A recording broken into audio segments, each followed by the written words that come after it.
Hello, it's Friday morning, and once again, it's time for relaxing painting with Dice and Dungeons.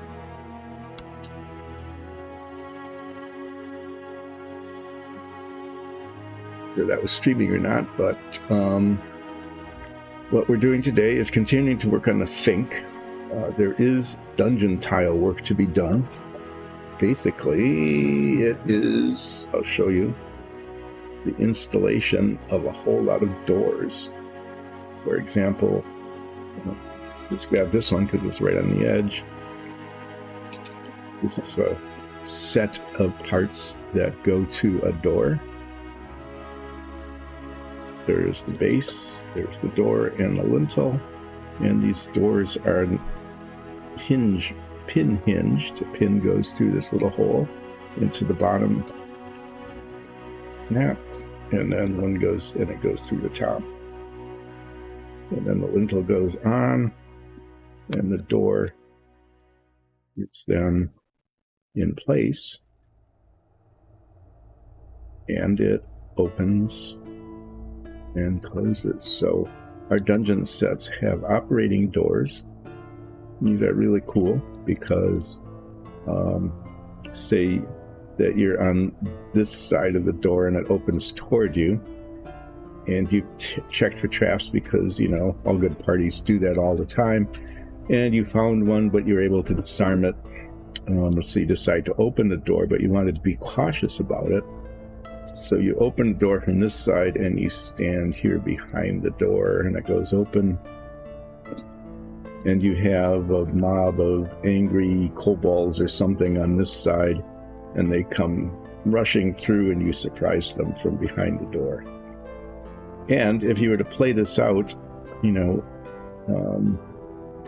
on just a flat surface, you'd have to pretend all of that was happening. But if you have one of these, you can actually open the door, actually have your minifig behind it, actually have the enemies, the opposing folks come through, and it's a really cool effect when it's a really cool effect when you actually see it in action, both for your players and if you're streaming for your audience. So that's one of the neat features of this particular set of dungeon tiles, is that it has operating doors. There are single doors and double doors, wooden doors and metal doors, cut stone, rough stone. You probably, if you've been watching the stream, you've seen all of those things. But I don't have the pins and haven't really... I've put these doors in before, but I've done it in a different way than they're doing it now, so that's going to have to wait. What we're working on now is continuing to work on the Fink Eliminator. You can tell it's a Fink Eliminator because it says Eliminator on its shirt on the back. This is a rerun of the original Big Daddy Roth Fink sets that came out in the 1960s. I built these, the original ones, when they came out when I was like in 7th and 8th grade mainly. Yeah, I think I did a pretty good job back then, maybe even better than I'm doing now, but so far, you know, it's coming along. I've got his beard done, I got his eyeball, picked a color for the shirt, got the Eliminator working in the back, and what I did on Wednesday was I was experimenting with different colors for his skin. There was an orange, and then there was kind of a yellowish brown, and the orange with the brown wash. The wash comes later, and it fills in all of these little squiggly things to make it look like a hairy arm. Anyway, the orange won, but in the process of testing, I discovered a couple of things that are going to slow this whole thing down considerably. One is that, unlike some colors, like the purple and maybe the black and so on, the colors I use in the back here, the blue, green, and the black, The orange is kind of translucent, which means that it needs 2 coats. And in addition to that, when I did what I thought was a good thing, which is when I painted the purple shirt, I painted over the boundary line, because I thought, well, you know, the next color paint will go up to it. And this way I make sure that it comes down. You can see that the shirt is raised up above the skin like it should be. It's laying on the skin. Well, the orange doesn't cover the purple, even with 2 coats.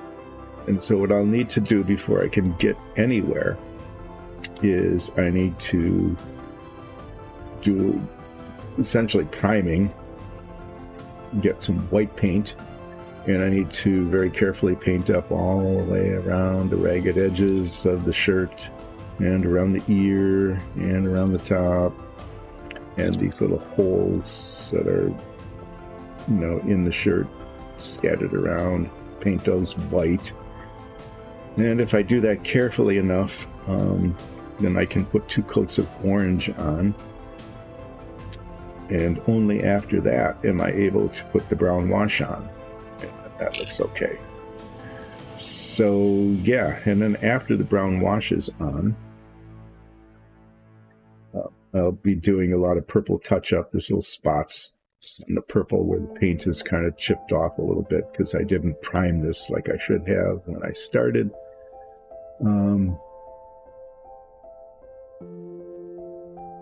Oh yeah, I'll get to the flip. I just have to explain how I managed to give myself 3 times as much work as I needed to, whereas I should have had to have.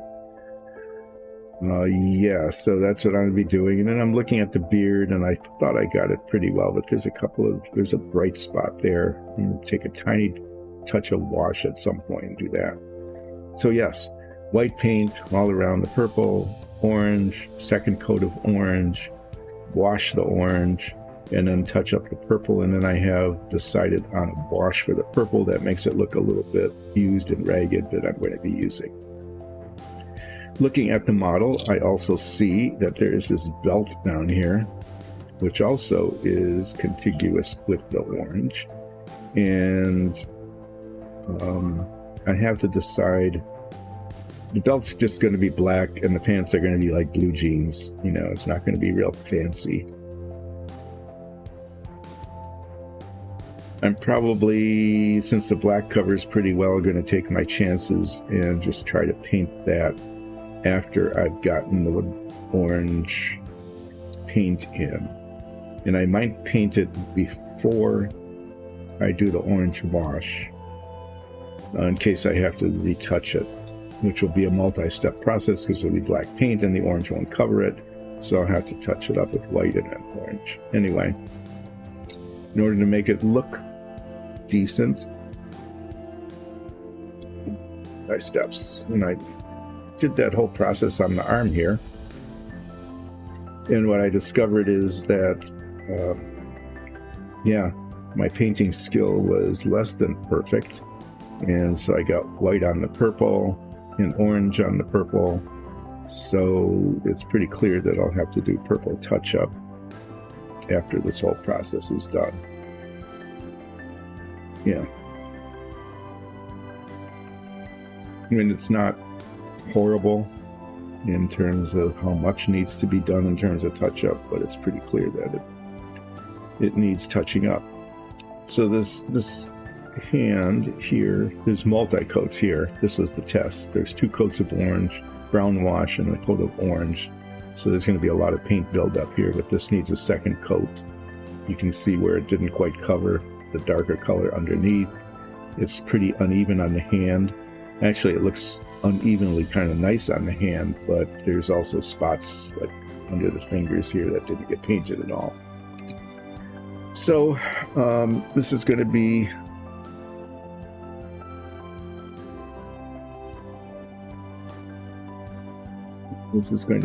just slow and tedious as I paint over all the purple that I didn't need to have painted purple in the first place. Actually, yeah, you know,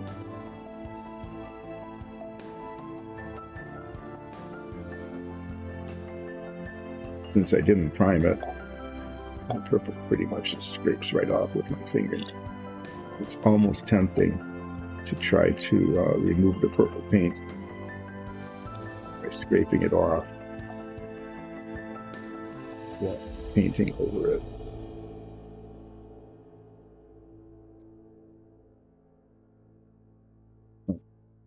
There's a whole lot less to cover that way. Okay, well, that was, it was just kind of like I just used my fingernail and just saw that happened. Let's see if I use this will, if nothing else, will significantly reduce the amount that needs to be covered. And in fact,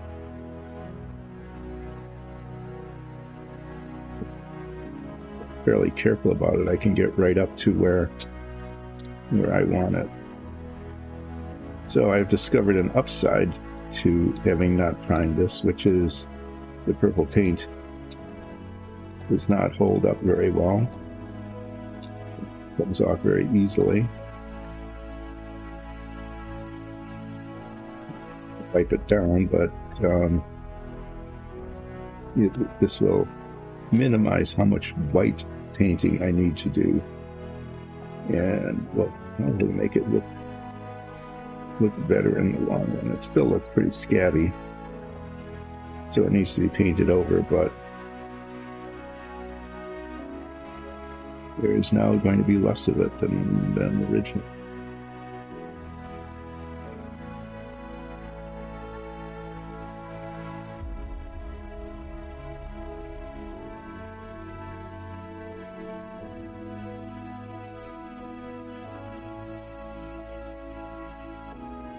I'm hoping that probably won't matter because it's the adherence of the purple on the white plastic that's the issue.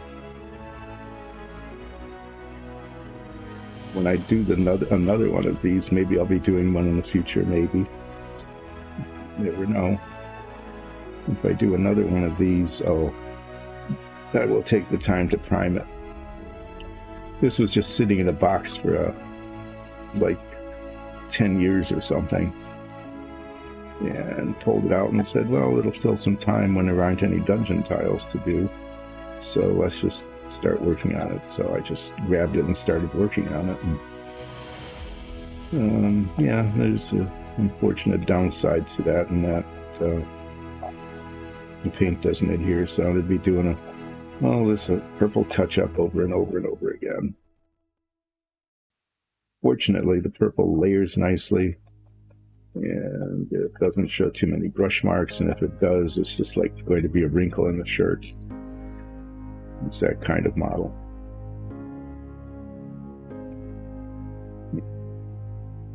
Get around the side here, and then we got a flip to do, right?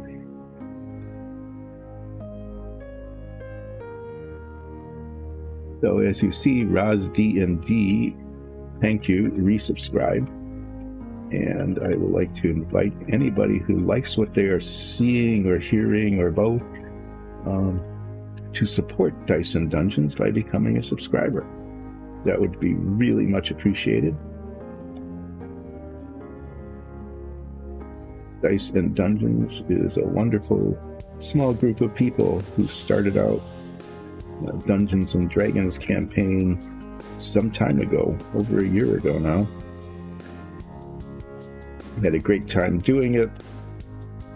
Decided to share it, so it's been streaming now 3 Sundays a month at 2 o'clock with live chat, and also available past episodes on YouTube. So you might want to watch those because they're a lot of fun. They're a lot of fun to do, and they're a lot of fun to watch, or even just listen to as a podcast. Because we chat a lot. We keep the dialogue, sometimes monologue, going. Anyway, our DM decided I've always wanted a 3D printer, so went out, got a 3D printer, and started printing dungeon tiles, and we started painting them. Because I used to build models as a kid, I became the first painter and they turned out pretty good, and we discovered, you know, how to make the walls look lively by washing them using inks or washes. And then DM said, well, you know, since we're doing this painting, why don't we stream the painting? Because people do that.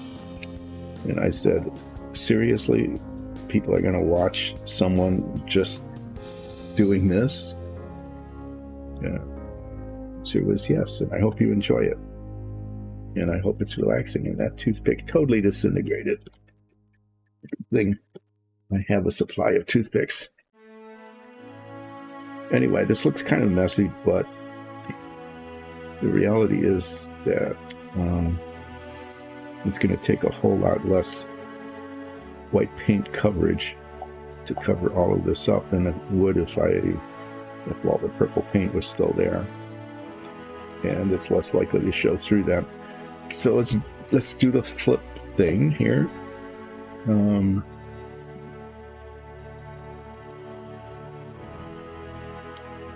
Just, you know, I'm looking around and practically everything here on the table has been flipped before. I flipped tweezers. Have I flipped one of these?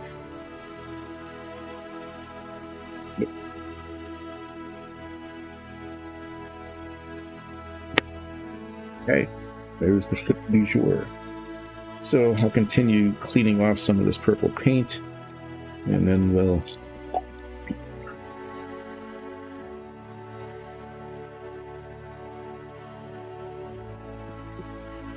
white paint more or less up to where I want it. In terms of the dividing line between the orange skin of the Fink and the purple of the shirt.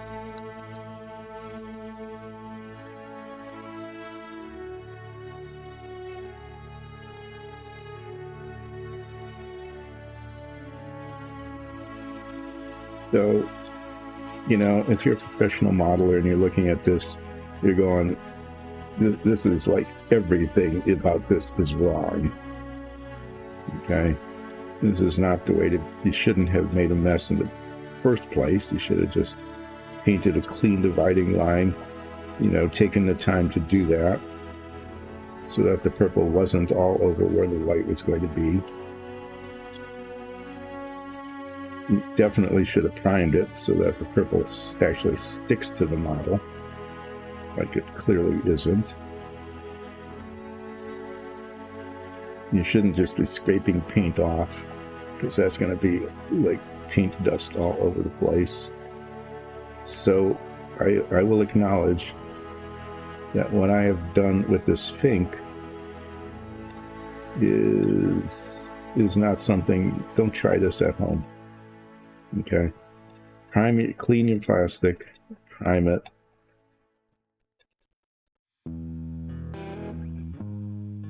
Test ahead to make sure that one color actually does cover the other instead of just sort of assuming it does because, you know, the others did. Give yourself a nice clean line to begin with so that the amount of paint overlap is minimized, so that if you do have a coverage issue, you don't really see it. Okay? Do those things instead of what I'm doing now. And then when you decide that you need to cover things up by essentially repriming everything, it's very minimal, and it's amateurish like this is. And this is way amateurish. But sometimes you learn by seeing what not to do. And this is an example of just really don't do this. This is bad form. I'm going to wipe all that down with a paper towel a little bit later. Okay. Here.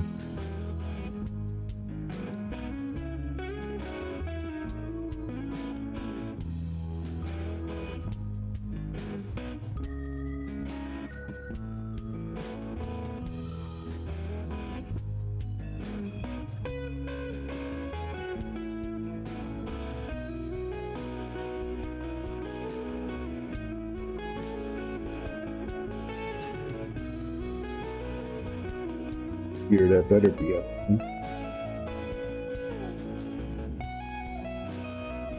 That should be part of the beard instead of purple. Seeing flaws here.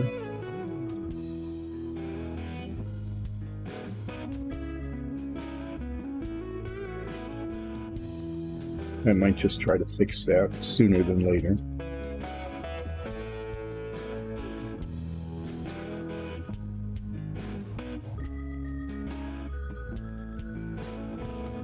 So I'm looking at this.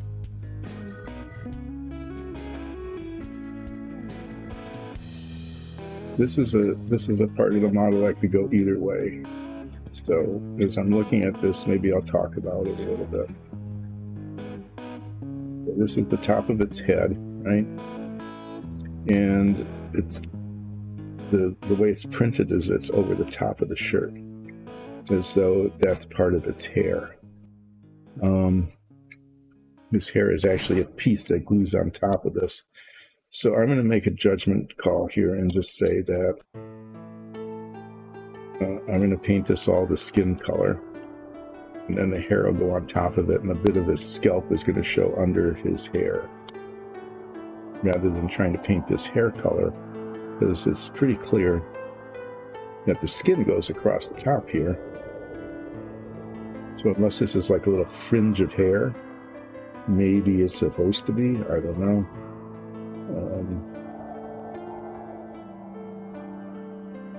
There's no texture in it though, so I'm not going to be able to treat it that way.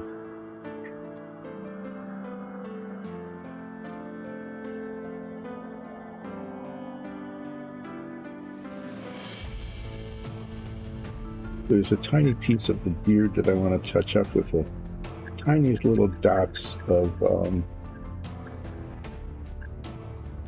the wash that I used on it over here, just some bright spots. But I saw this.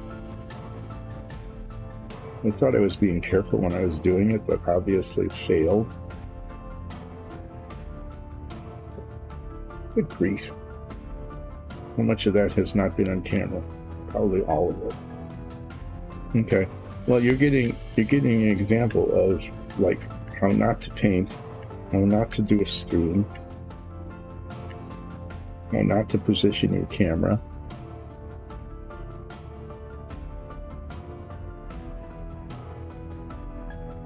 So if you're going to be doing painting or streaming while you're painting, don't do practically anything that I've done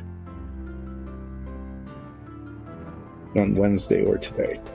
Okay, just don't, because it's not the right way to do it.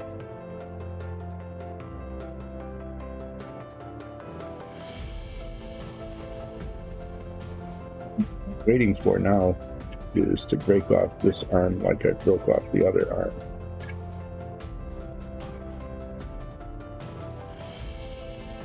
Significant opportunity to do that.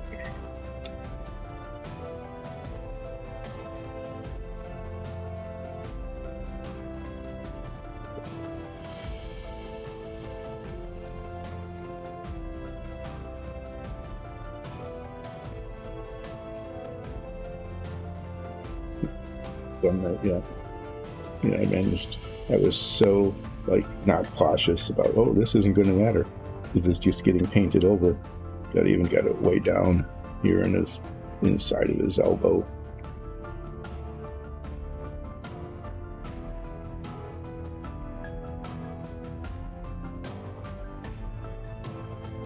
So yeah, what lessons have we learned here? One, prime your model so that the paint adheres more or less the way you want it to, like it sticks and doesn't just flake off.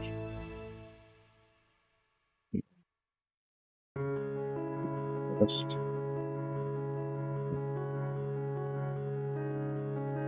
if you're going to do boundaries between one color and the other, don't just go saying, oh, this paint is going to cover unless you've definitely like tested it and you know for sure. Because if it doesn't, then you've got to like get rid of the paint that you slopped all over because you didn't care because it was going to be recovered anyway. And you have to do 2 coats instead of 1. So it's like 3 coats of paint instead of just doing it once. And then when you do slop paint all over the place, you shouldn't be doing this and scraping it off, because if you've primed your model, you wouldn't be able to do that.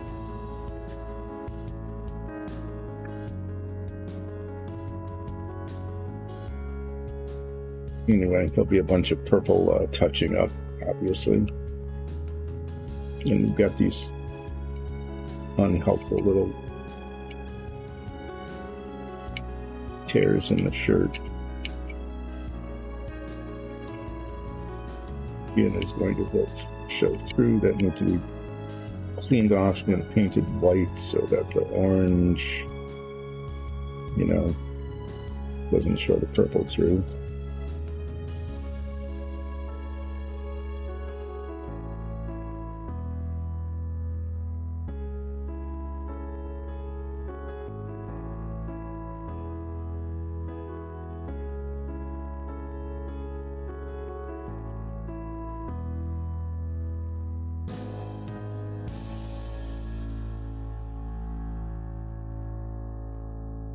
I'm sure this will look just terrific when it's done. Or I'll just abandon it and go back to painting dungeon tiles. That's probably more likely. And then, maybe in another year or 2 or something, I'll come back to it. There's all sorts of little spots here where the purple paint is being messed up, but that's just expected at this point. So what I'm going to do while I'm painting the white, because I'm going to be grabbing this all over, I thought about this, is I'm going to put a glove on, thinking that maybe if I have a glove on, it'll minimize the amount of purple paint that I'm scraping off. Maybe it'll work. Maybe it won't. It won't be any worse than it is now. Okay, well, this whole remodeling has been really kind of frustrating, I should say. It started out at the very beginning when the grommet that held this arm on broke and the arm came off. Then it turned out that when the insert inside of the mouth that was put in from the back before these 2 parts were glued together, there was this little 32nd of an inch ridge where they didn't mesh. And so I put some putty on that, plastic putty, and sort of sanded it down. You can see where it's kind of ragged, but it's the inside of the mouth, so that unevenness is actually fine. I painted the inside of the mouth, that insert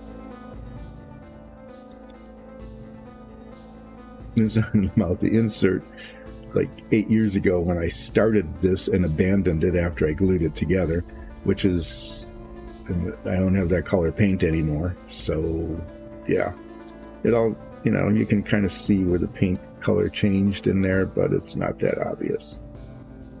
Anyway, so this is just, I don't know, when I did this when I was like 11 years old or 12 years old, it seemed to go much easier. And I think I was doing probably just as good or better job than I am now. So just go figure. I don't know. Maybe the light was better. Maybe my hand was steadier. Maybe I didn't notice. I'm not sure. In any case, I need to get the white paint going and do the touch up around the edges so that the orange paint doesn't show through. The purple doesn't show through the orange. Really glad that the purple is a fairly well-behaving paint there. Yeah. I'm going to do my best to look up every now and then. Keep work on camera, because so far I've spent a half an hour with almost all of it Not even on camera.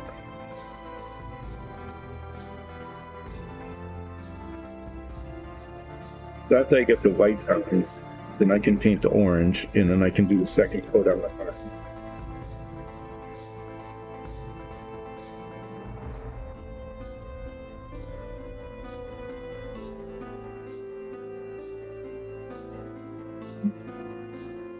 Goes.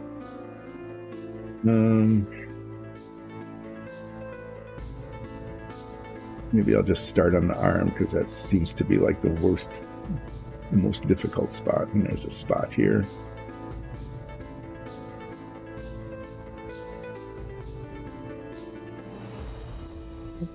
Over.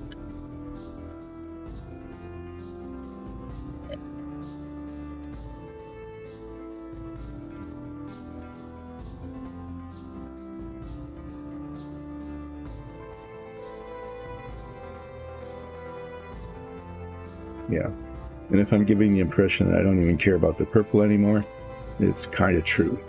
It's like there's so many little scars and things on the purple that it's almost like I never should have bothered to paint it. Ugh. Okay, now we got some white paint here, and we're going to just start.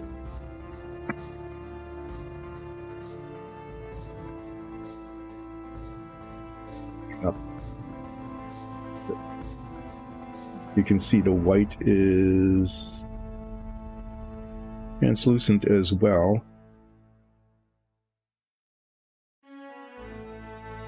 It covers up enough.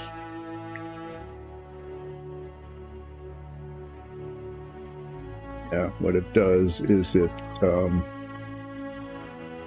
lovely. It actually is dissolving the purple paint, leaving a very light purple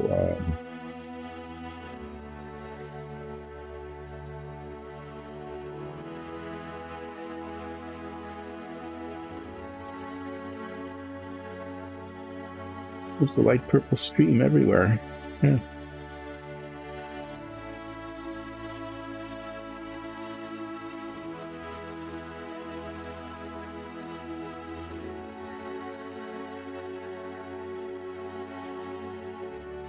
Maybe I'll have to put like multiple coats of the white on too. I don't know.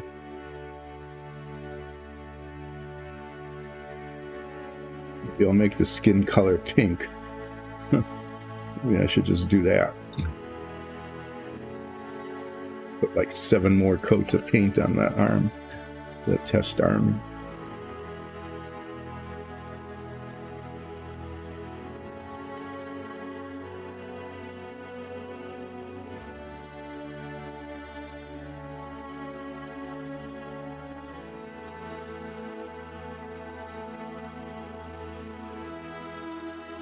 Just failed to do there was keep the white off of the purple.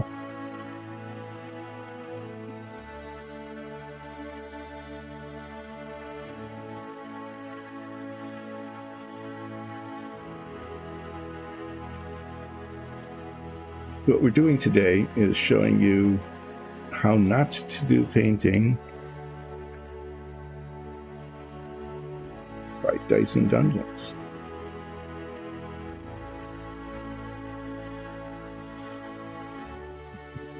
Lesson in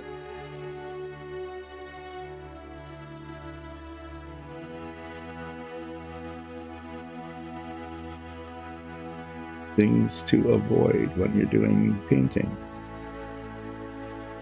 It's being pretty comprehensive.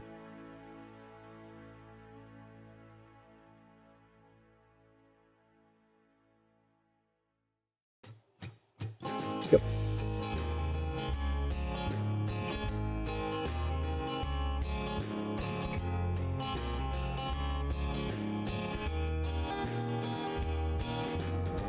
That was really bad.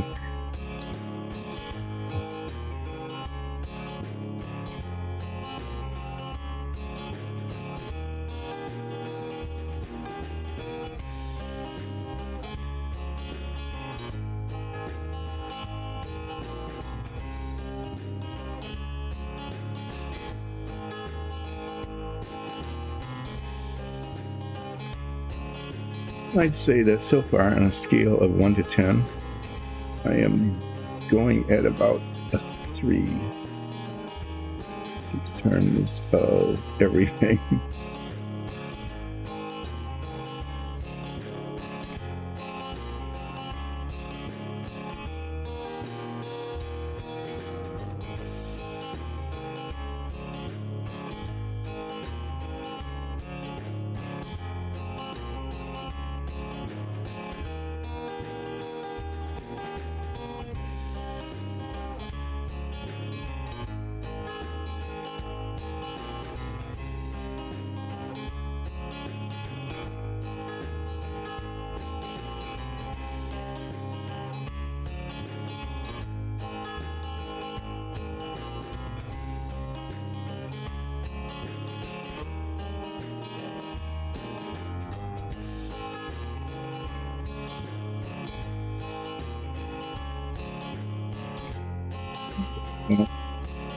Everything there is just really awfully messy.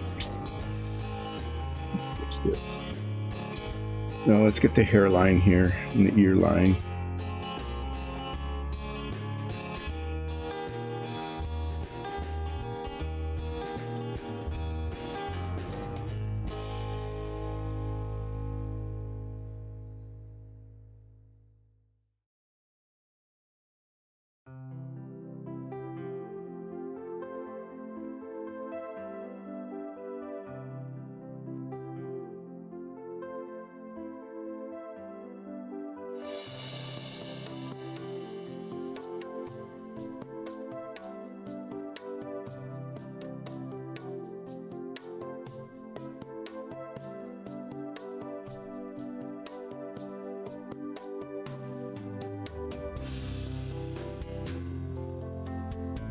Humidifier is working overtime today and is leaking. And we had it fixed and it was working just fine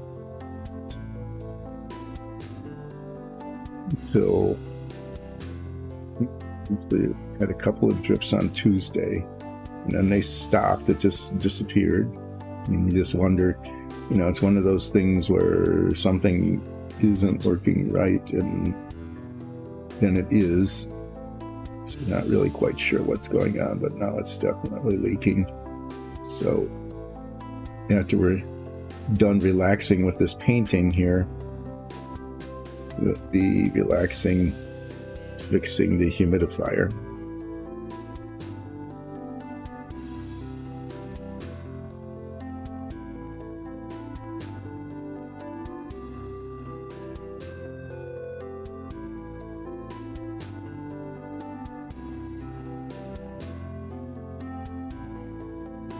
All these browns from the beard are going to be showing through or not, but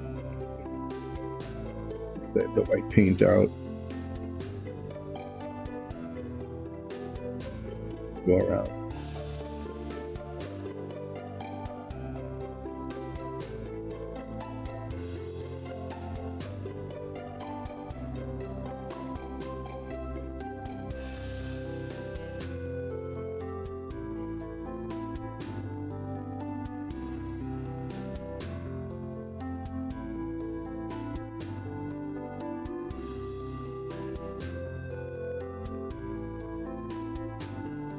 Leaking is being captured in a bucket, and the bucket is getting full. And I'm hoping that the humidifier stops running so that the dripping stops so that I can empty the bucket. Get up and do that. You'll have to excuse me because there's something that needs to be done. Prevent a real life mess down here in the studio basement area.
Really shame that the orange didn't cover, because then I'd only have to do this like twice, you know, instead of, as it's turning out, a minimum of 3 times.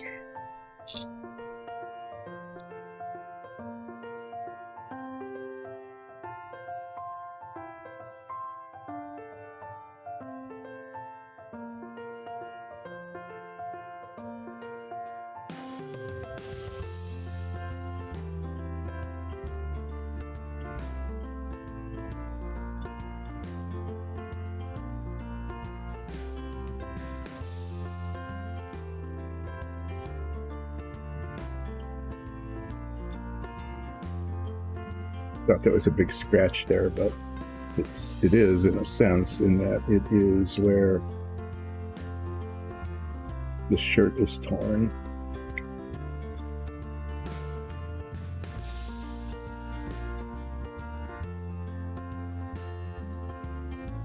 Oh, come on. Yeah. And let's just grab it on the wet paint. That's the best thing to do, is do that.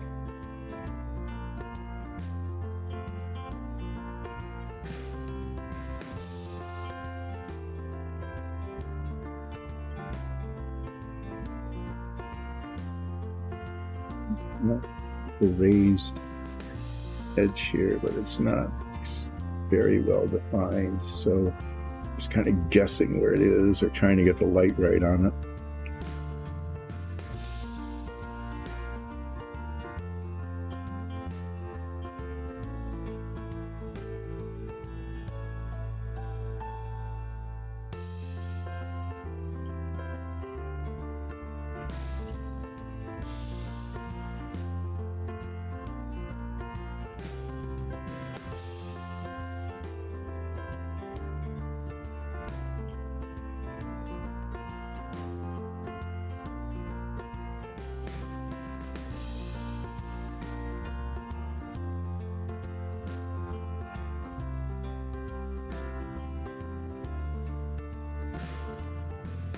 Okay, and we're going to try to paint these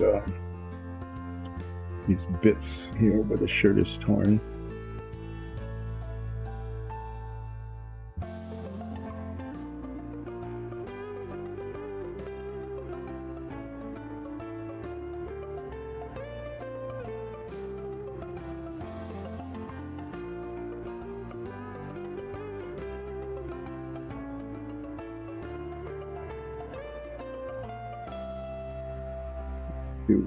Realistic ragged edges, right? Yeah, and then you come at it with the wrong angle of the brush, and basically what we got there is just like a big mess. It'll have to be fixed in post, right? As they say.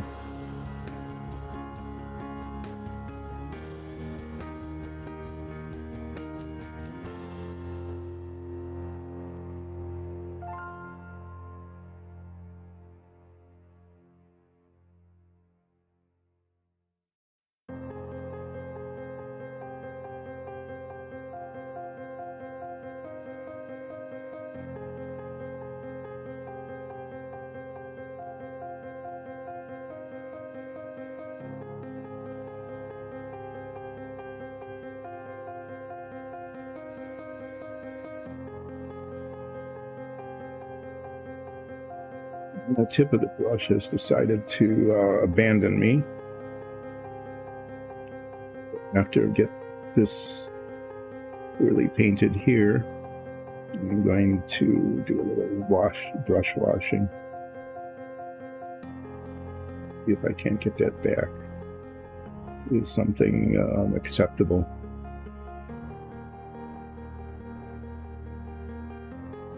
It's usable. Okay, now I just need to get the bottom of the shirt. Take a little part of it.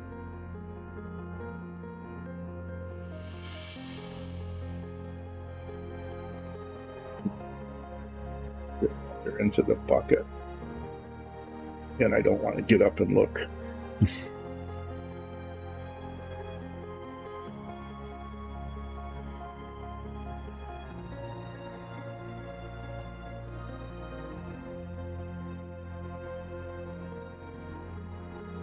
This new humidifier not too long ago.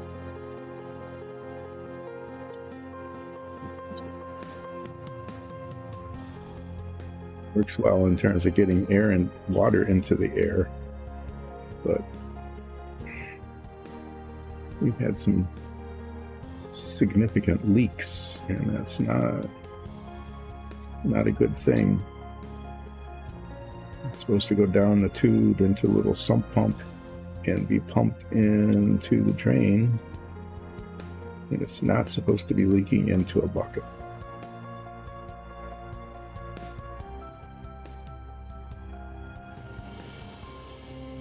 A couple of us will be spending some time disassembling the humidifier and reassembling it, which last time seemed to have fixed it. Not the first time, though. We had to disassemble it twice and reassemble it twice, and we did exactly the same thing each time.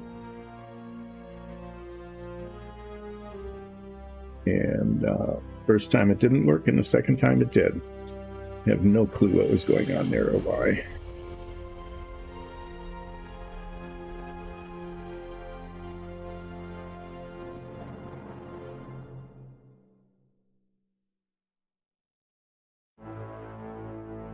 I get to do this with the white paint, and then I get to do it again with the orange paint. And with the second coat of orange paint, maybe I don't, if I'm careful enough and get enough paint up here the first time, then I don't have to continue to be as delicate as I am here.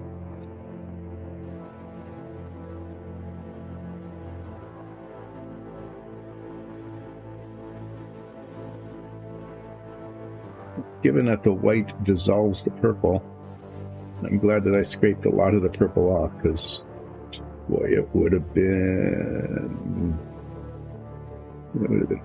even worse than it is here. Even worse than it is now. In terms of the spreading about of the purplish undertone. But that's a light enough color that the two coats of orange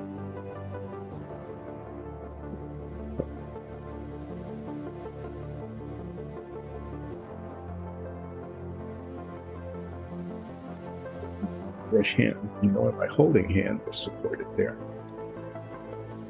What I would call this is an approximation of how the paint to end up looking. There is just so much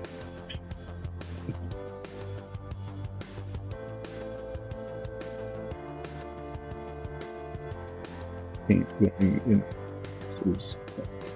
The amount of touch-up will be, it'll be a significant event. It won't be like some of the dungeon tiles where the touch-up was ... It will be much more back and forth too many times before I get the line right. And this is, I'm kind of disappointing myself, because this is actually should be a really easy one to do, because the delineation edge is so well defined on the model.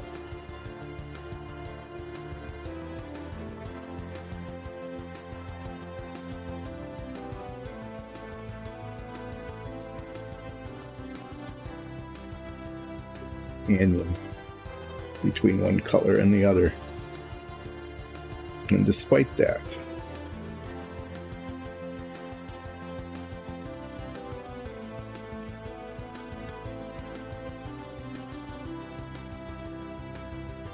well, this is not going to end up being like a major display piece, I can tell you that. This is going to be well, that was kind of a clever thing. Look, it's a reliving your childhood. Looks like you managed to relive your childhood painting skills as well.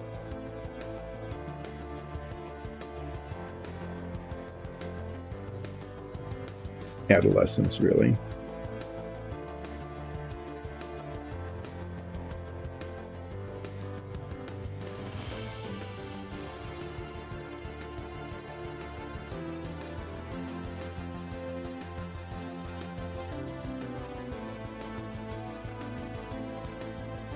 Looking back at this, given the way this is formed, it's almost like I should have done the shirt later.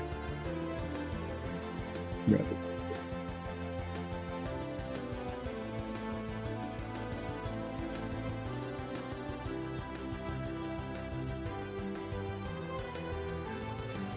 The paint up to the edge, that's how I usually do it, and that usually works pretty well, but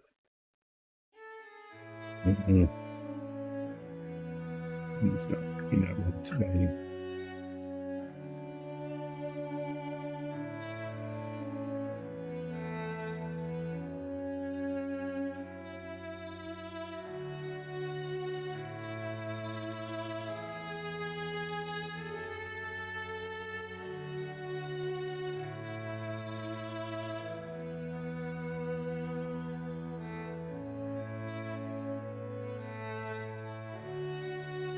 Okay, wow.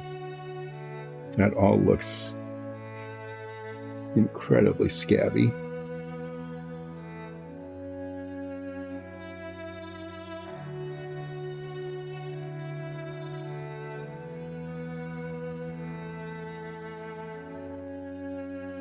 As the purple bleeds through the white.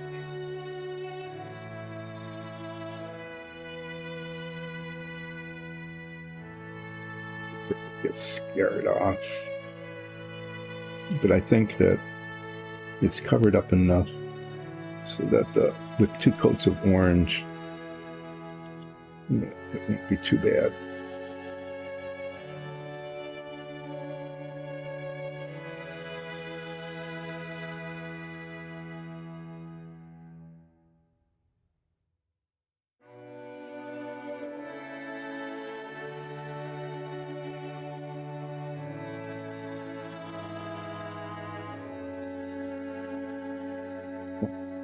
Okay.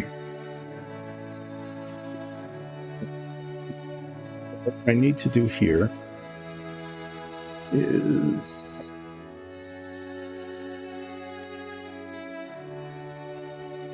abandon the project. So there's something I probably shouldn't do, which is there's this spot here where the purple got over the yellow on the beard, this tiny little bit that I should repaint yellow, and then I should bring the wash back and wash it so that it doesn't show, which would mean very delicate washing. And there's a bright spot here and a bright spot here that need like delicate little bits of the wash as well. And since everything is going so poorly anyway, why not give this a go?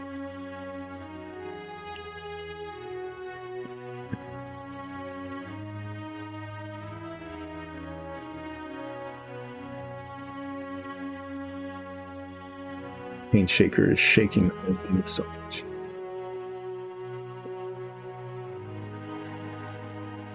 Sometimes it does, hardly at all. And sometimes it does that. No.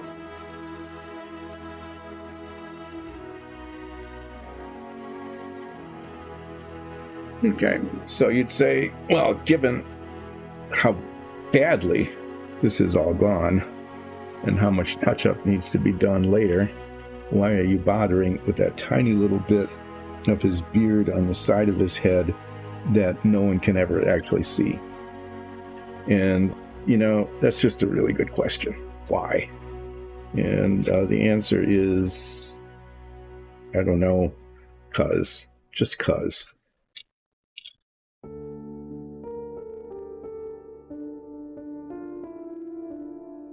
Yeah, this purple shirt touch-up is going to be... yeah. So this yellow... This is terrific. There we go. This yellow had not sealed correctly. and the solvent had leaked out in the holder, and then I redid this whole thing. I resolvented it, basically.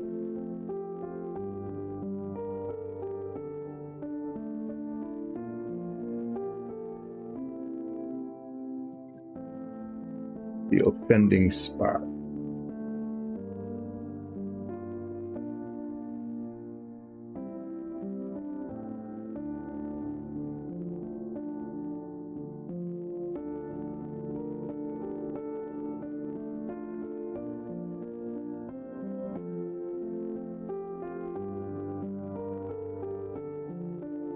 Paint. Paint. Come off the brush. Behave for me.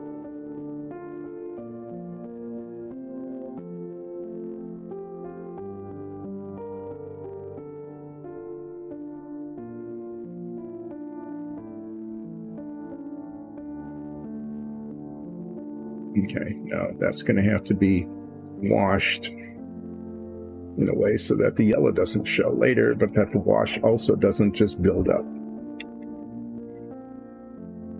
See how that goes. It might have been one of those things where, you know, you fix it and it just makes it worse. I wouldn't be terribly surprised if that happened.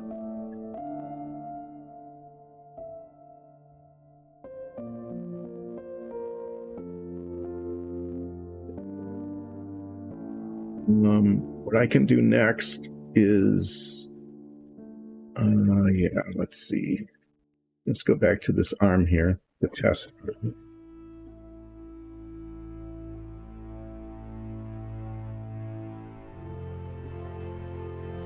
Looking at this saying, you know, the boundary between the orange and the purple, there's a couple spots that need to be touched up with the small brush, but for the most part, what I'm going to be doing is putting another coat on with a large brush on this whole thing.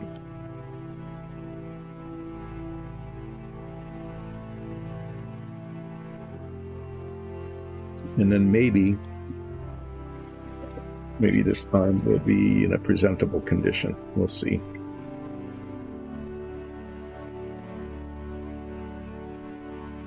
Get the orange out and give it a good stirring.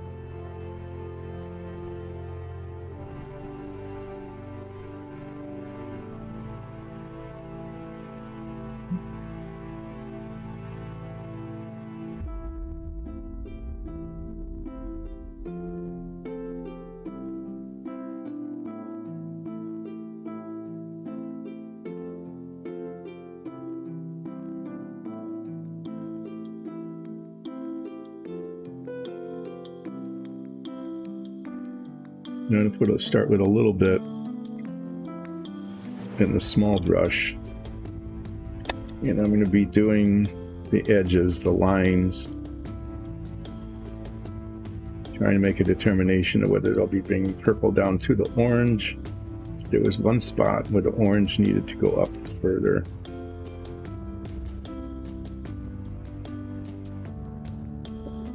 That here with the orange.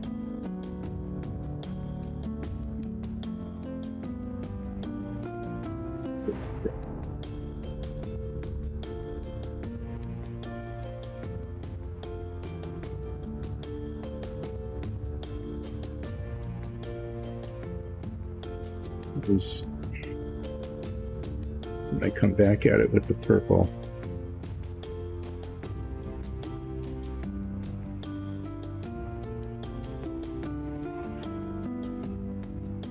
that should be the last time around.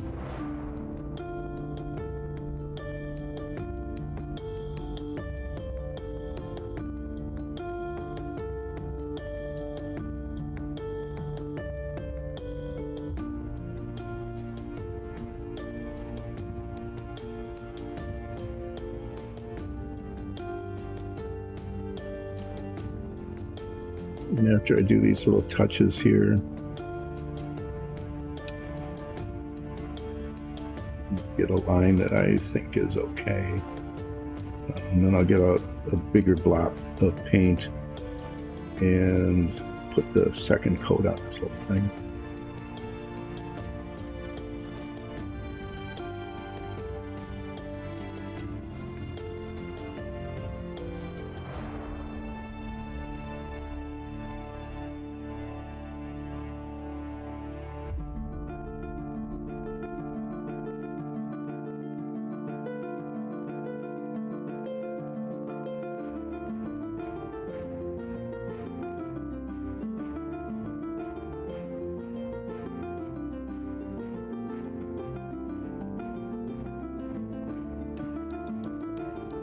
Leave well enough alone.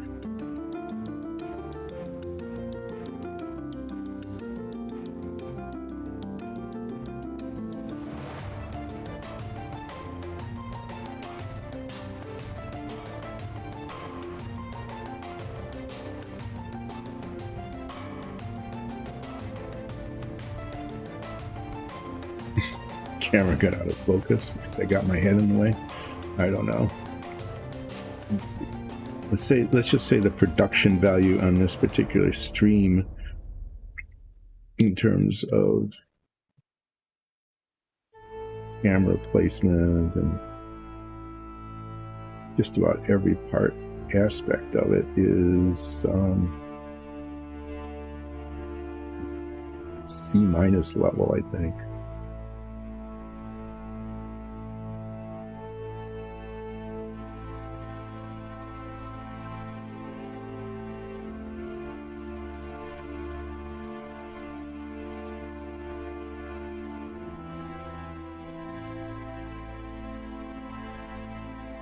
Okay, so now I'm getting to the screaming leave well enough alone point.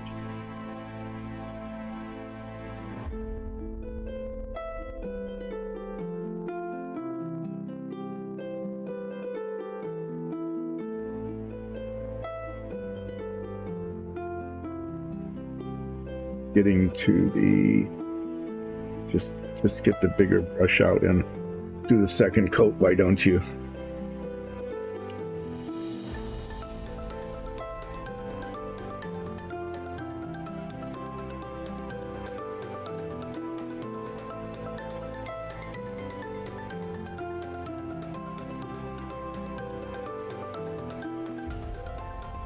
Start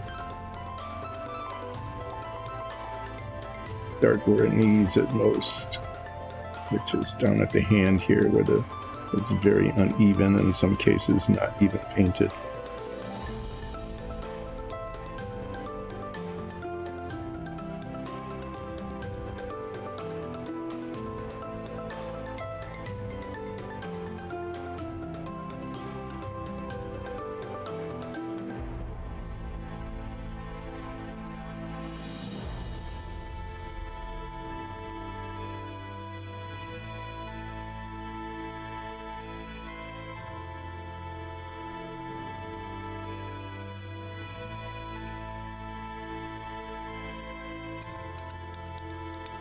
So yeah, we're getting this paint spread around, trying to get kind of a uniform orange look after it has been multiply abused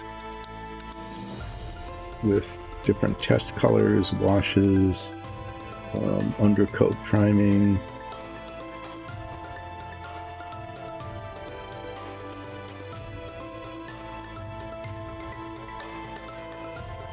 In anticipation of it drying so that it can be washed, so that the purple shirt could be touched up in a final fashion.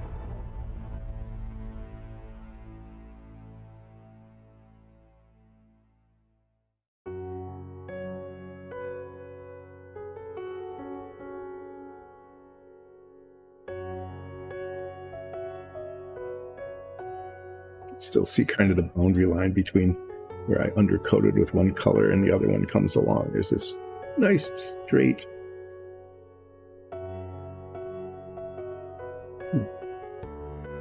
be blurred if nothing else.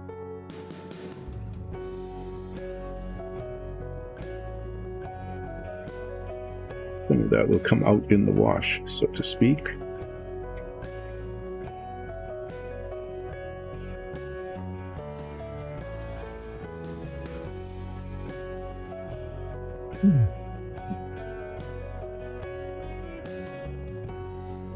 We got there. There's between these two fingers, this space is really small. I'm gonna have to there. I didn't want the paint sticking there. I'll probably have to get a blade in there and open that up when I put the wash on later.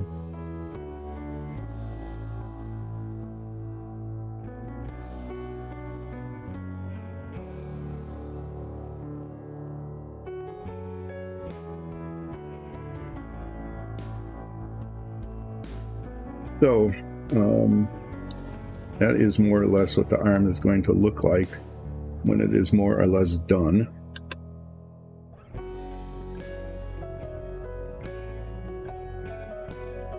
It'll get washed, and I'll get all purple paint and clean up these edges as much as I care to, so that the transition between the shirt and the arm is okay. That needs to dry.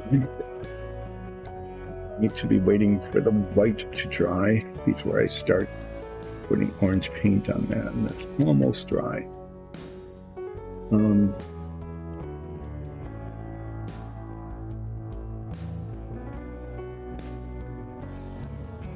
Yeah.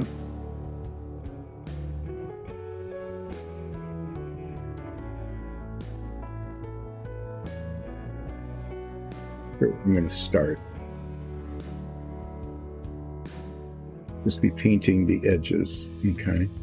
And then I'll be filling in later with a larger brush like I did the other one.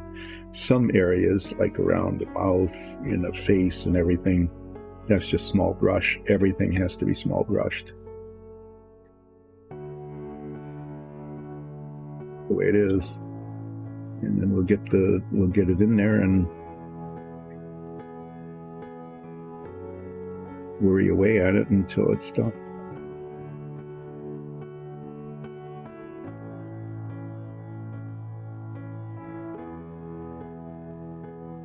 Yeah, you can start to kind of see how it's supposed to be looking, especially if you see how this arm begins to look, and you begin to imagine that here.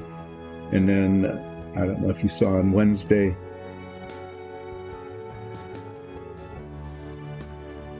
yes, that's what it's called. That's our brand name, Top Tier Productions. It is a slogan, not a reality. Yeah. So once this is washed, it looks quite different. The color changes quite a lot, and the hair stands out, and the contours all look good. And once that's done, then I can touch up the purple again, and then this arm will just need fingernails, so that should be a joy. Yep. And then wash the purple. This is going to be much more intense. There's just a whole lot of to do here.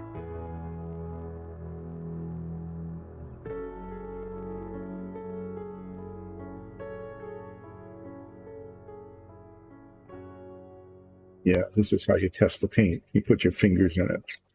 That's always a good way to do it. Try to decide where to hold it. There isn't.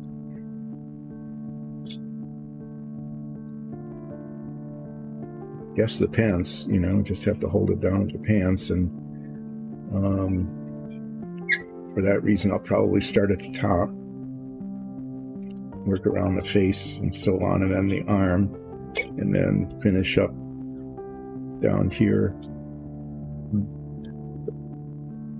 and just start.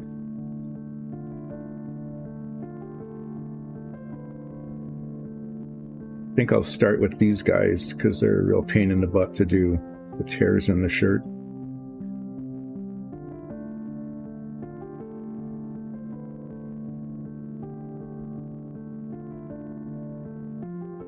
Yeah, I mean, I might as well mess those up right away.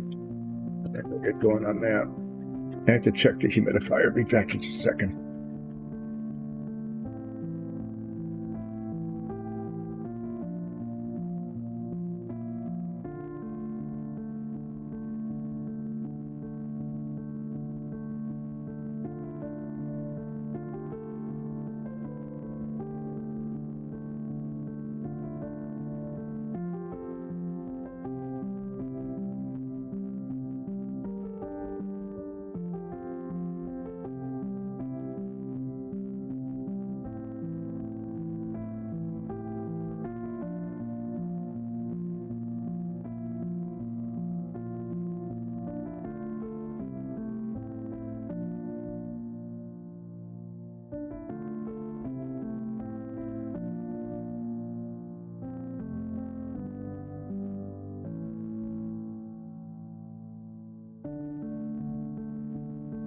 Yeah. Well, the leaking was getting bad enough that I just turned it off. So the house will get a little bit drier today, but I'm going to wait for it to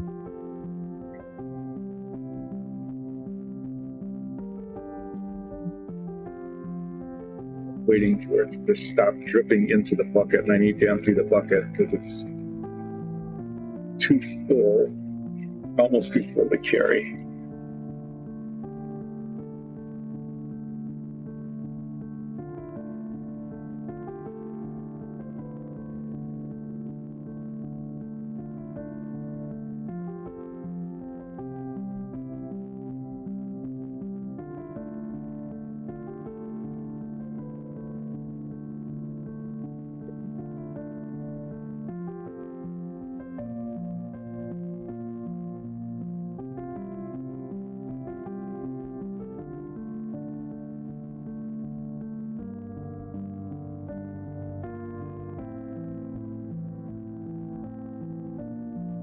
I guess that's just the sump pump. Yeah, that's what it was. That's good.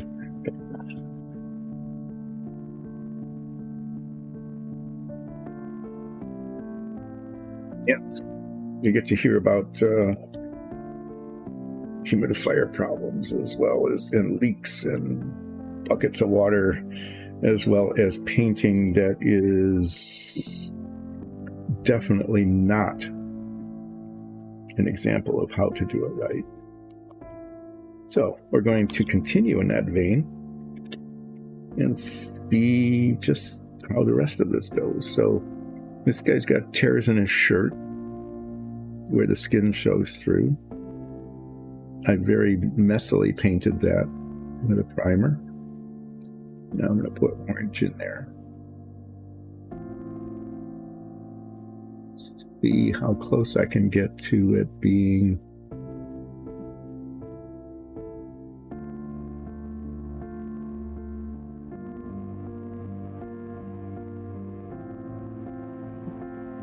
need to do one coat of this. I don't really want to keep coming back and forth. These tiny little spots.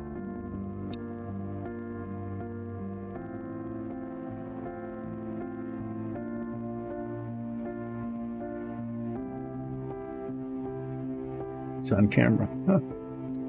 And it's about like the first time today.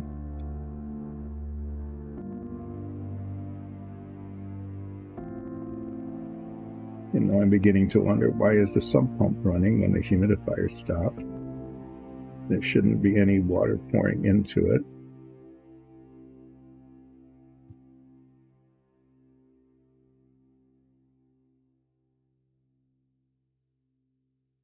What does this mean in terms of work that needs to be done after the stream?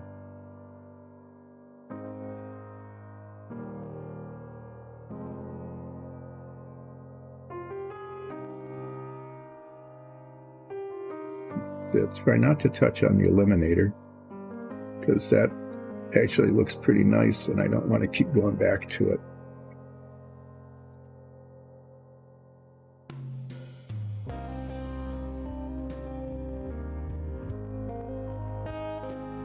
Okay, now we'll do this multi-lobed beast here.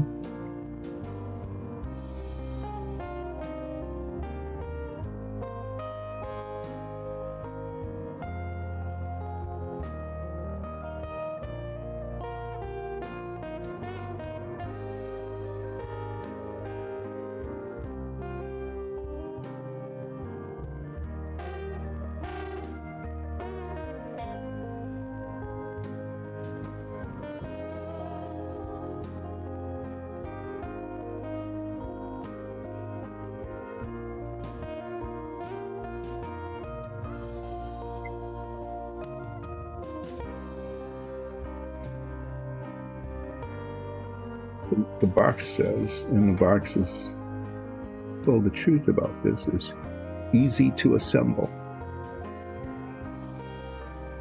And it was. It's very easy to assemble. it is not easy to paint.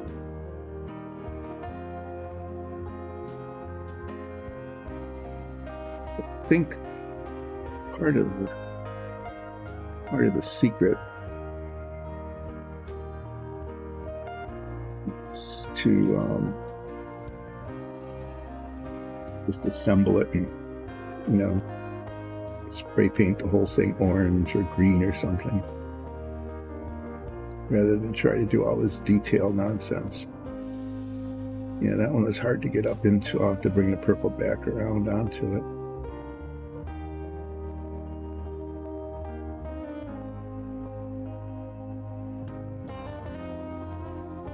I think I'm getting the orange where I want it, and I'll just reline it with the purple later.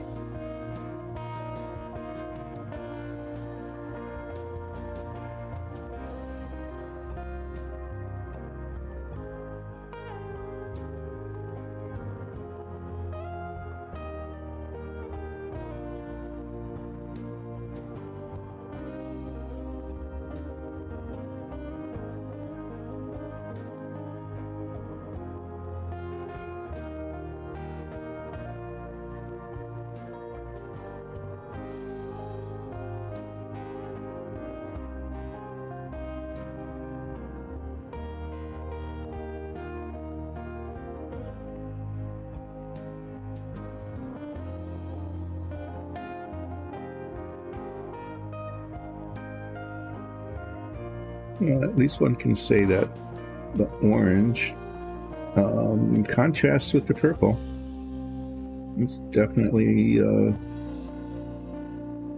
not the same shade.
Okay, so I'm going to call that good.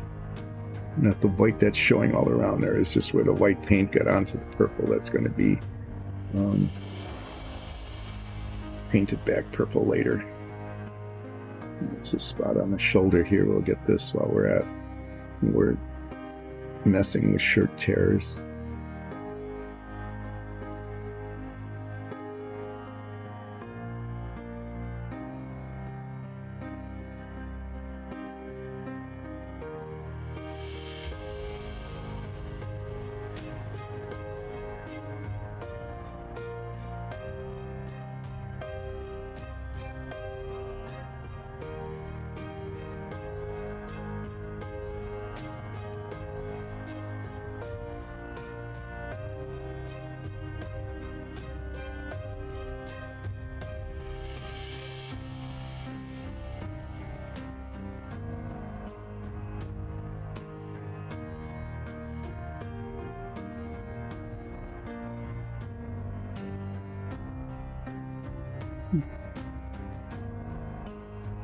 What shall we do next? Do the arm. I can hold it on the top and the bottom while I'm doing that because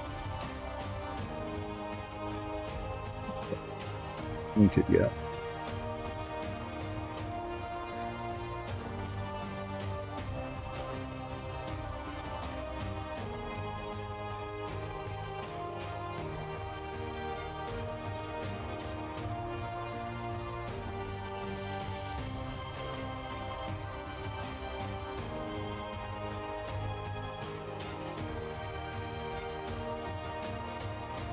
It's an opening smaller than the brush.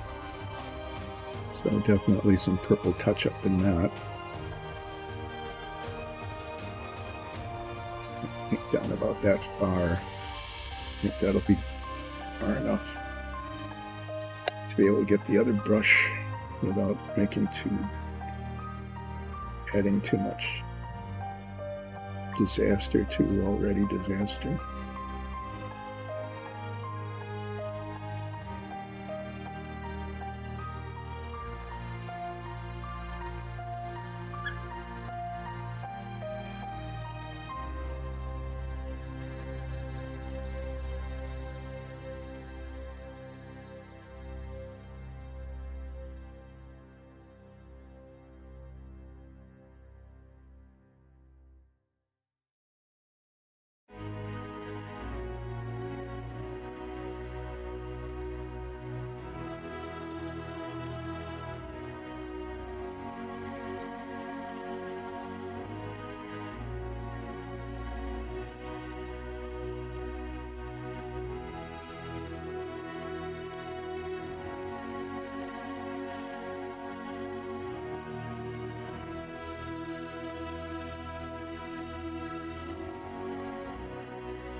I can't tell under the arm here.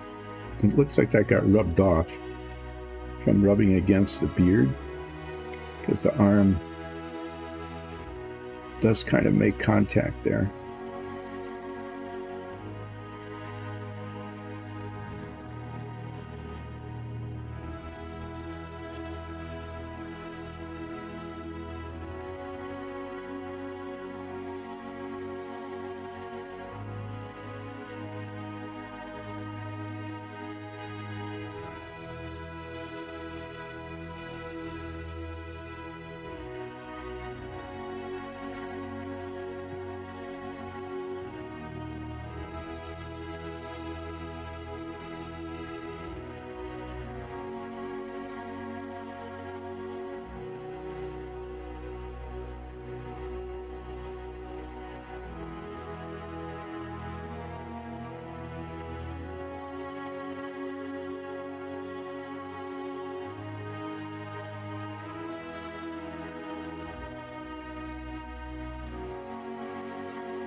And white paint way up to where the purple will be eventually. So we'll put the orange where the orange needs to be and then bring the purple back down onto it later.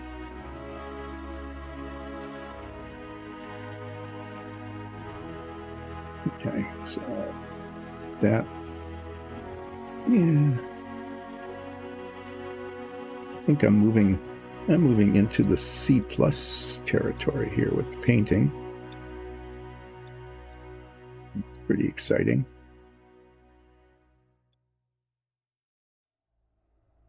So let me just say that this right now is not as bad as it looked before. And the fixing up of it is not going to be quite as difficult as I had feared. I mean, there's a fair amount of purple touching up that needs to be done, but it won't be that awful. And hopefully I'll be able to do it without getting back onto the orange.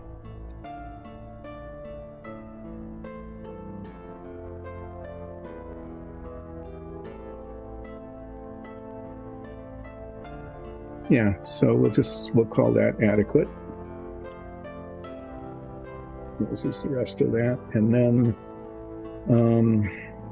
you know, the next most difficult part is all around the face here. So I'm just going to get started on this. I'm going to start up here, you know, just because it's at the top of the head. And then work my way around the mouth and the beard.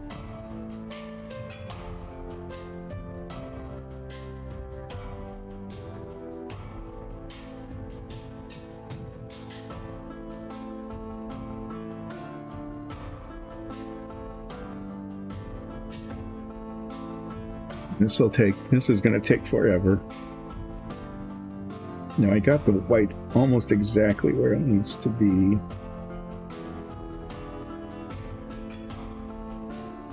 Try to follow that line around on the ear here. The orange to cover the white and no more in there. It's hard to tell. It's almost like I went up a little too far. When I was looking at it from this angle, it looked great. But then when I look at it here, it looks like the purple needs to come down on it a little more. So that's going to be one of those back and forth kinds of things. When you're painting like these 90-degree points like this, it's hard to tell. You know, from one angle it looks just perfect, and then you turn it and then it doesn't anymore.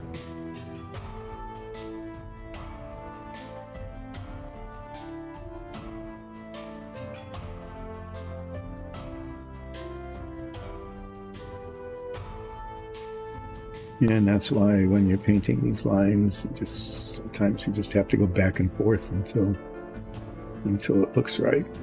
Looking at it from all sorts of different directions in the process. Okay, so I'm going to paint around the beard first and then flip it over and then paint around the mouth.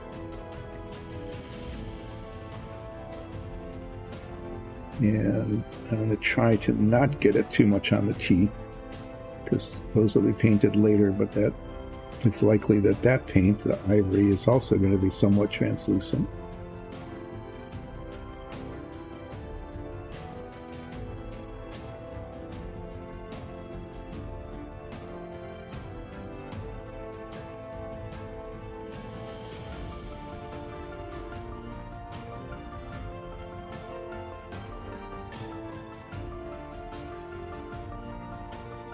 Soon I'm going to have to clean the brush because the paint is starting to build up on it.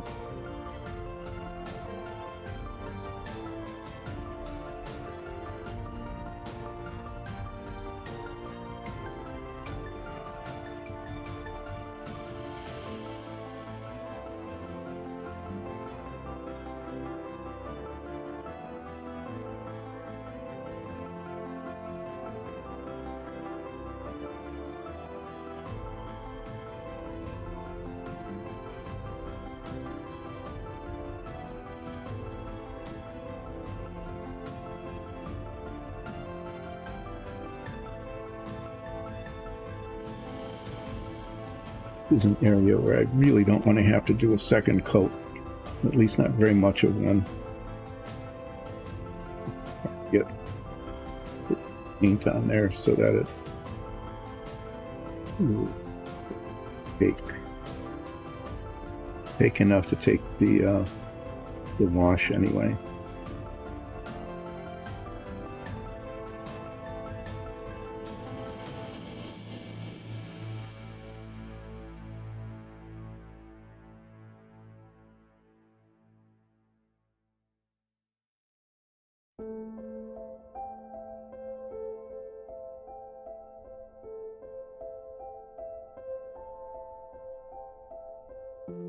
Usually with the wash I can just slop it all over, but you know, with this, everything touches something else. That's going to have to be done little bits at a time as well.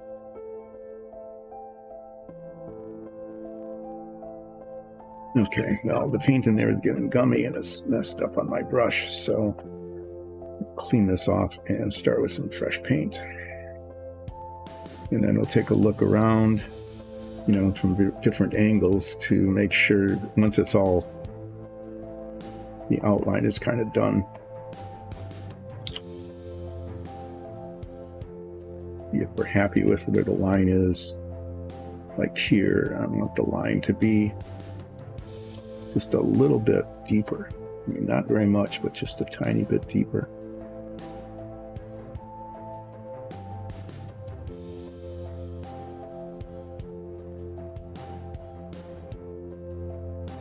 Seems to be not too bad. So we'll just keep going around here.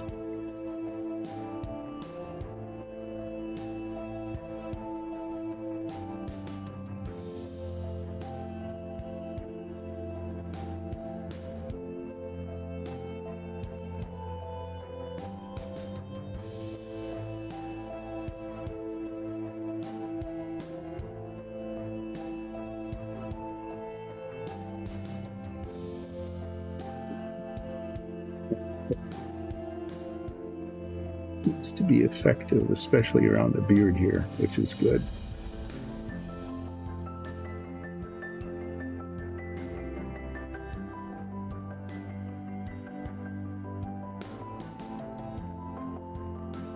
Staying on camera, which is good. So what I've had like almost like 7 or 8 minutes of not horrible disaster. So having said that, let's look to actually what will happen next. Get this out of the way. And I'm going to try to do the ear. It look ear-like here.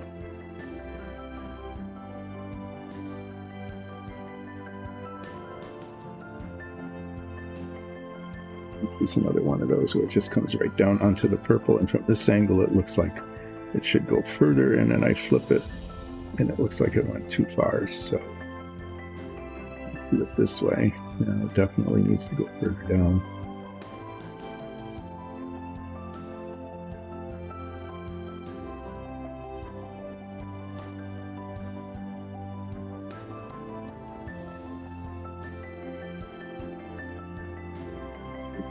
There, then.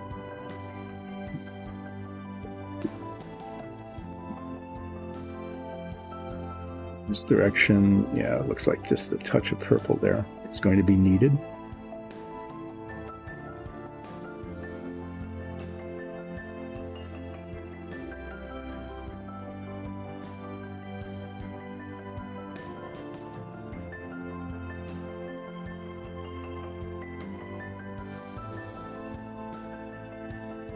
It's not too bad.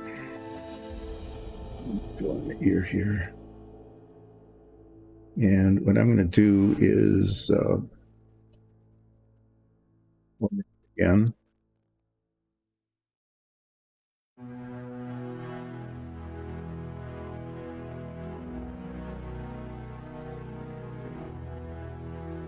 Start working on the inside of the mouth. I want to make sure that this part is done well enough.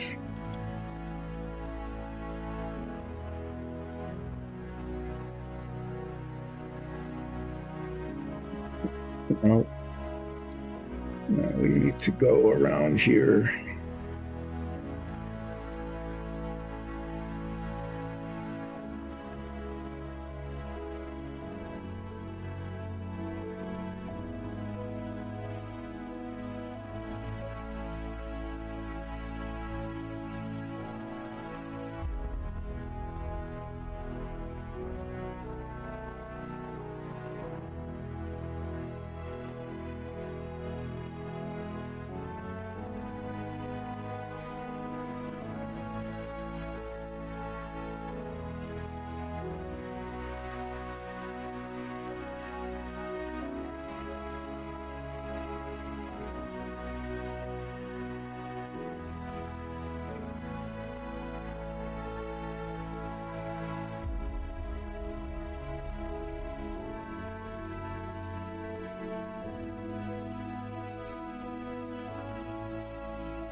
This is where you discover this guy's got a really big mouth that needs to be outlined.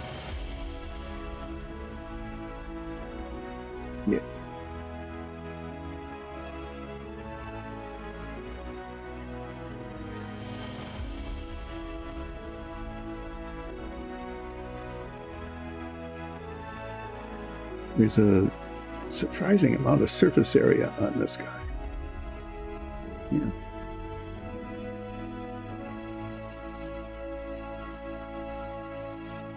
Yeah, that looks okay. Brush got a little bit away from me there, but it ends up looking all right.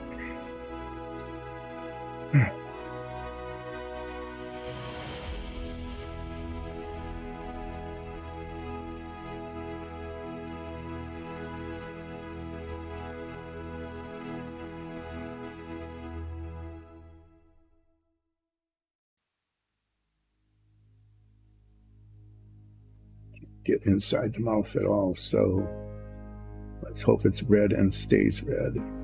And what is that? That's a lump of orange paint or something. Let's see if I can pick that out.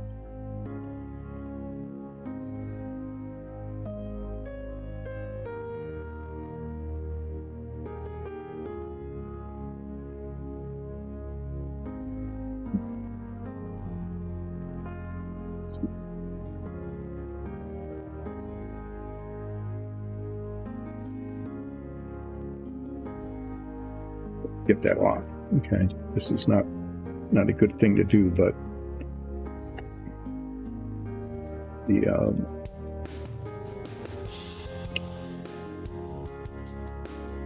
way the plastic came together there is just very different than it had been. I mean, it just a real sudden transition that was unexpected. So I'm going to come back to that a little bit later after that water dries.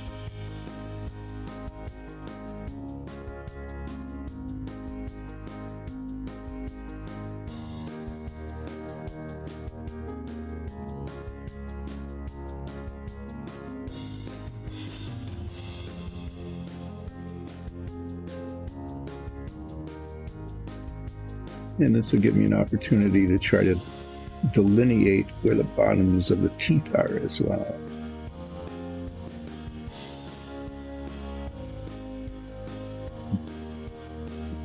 Red there, that's going to have to be redone. It didn't come up to the tooth all the way. I thought I was getting that pretty well, but it looks like that's where part of where the plastic putty went earlier and built up a little bit.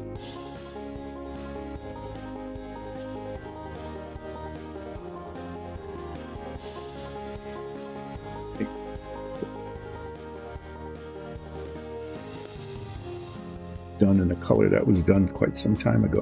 Right on the inside of that tooth needs to be red. Fortunately, I still have that color. Okay, so what happens here is it looks like there's a drop off between the lip and the inside of the mouth, but there really isn't. They're almost the same. So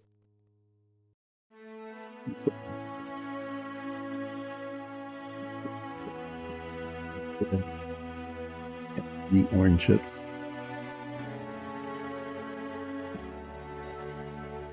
Situation is, so I'm doing that. I'm seeing a tiny bit of a painted spot there. And I'm thinking I can get away with one coat on this, which is good. I just need to do some touching up in little spots here and there.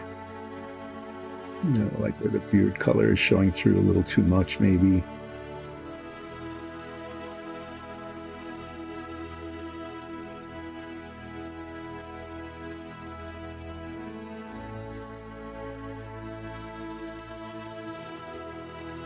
Looking at this, I kept thinking about, okay, I just need to do the bottom of the mouth, but the top of the mouth is actually even slightly more challenging, and then I've got to work around the eyeball too.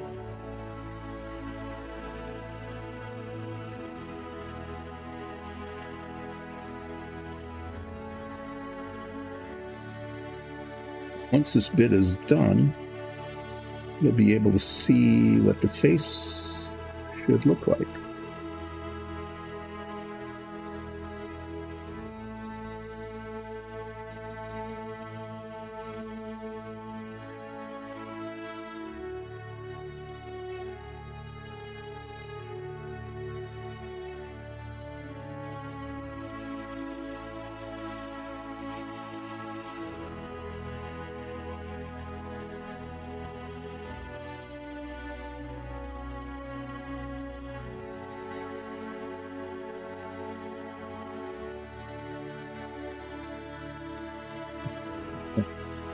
It looked like the root of the teeth, but it's not. It's actually part of the gum that comes up onto the tooth like that. That's how it's supposed to be.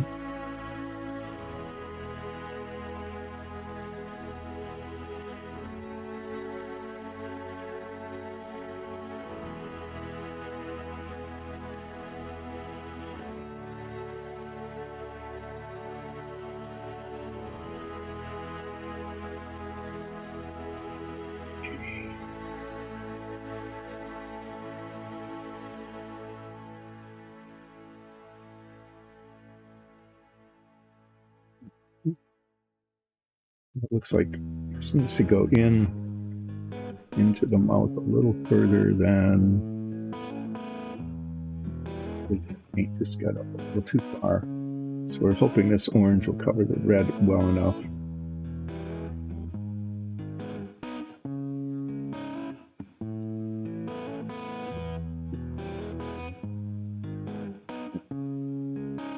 It should be. Yeah. So the paint is, gumming up in the well and the brush again, so pretty soon it will be brush washing time.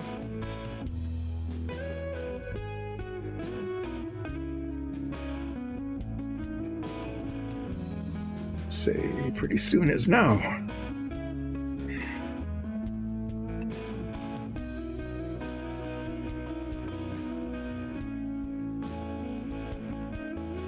Okay, one more squeeze of the orange. Wherever it went. Seriously. Where did I set it? No, yeah, behind the paper towel. Nice. Do another squeeze of this. And when that's done, I'm going to take a break, kind of regardless of where we are on the model. Because it'll be break time.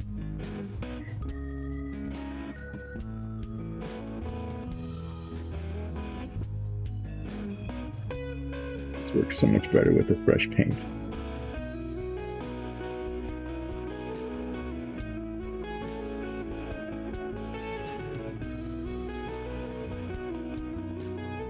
Yep. No, maybe that'll be okay.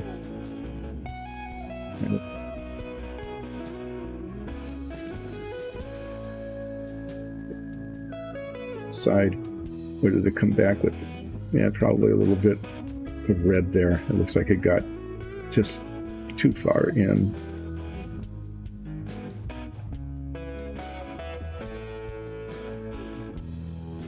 See that? Where it just got on the other surface instead of on the raised edge.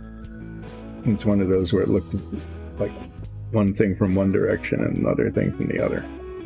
So I might do a little touch up on that.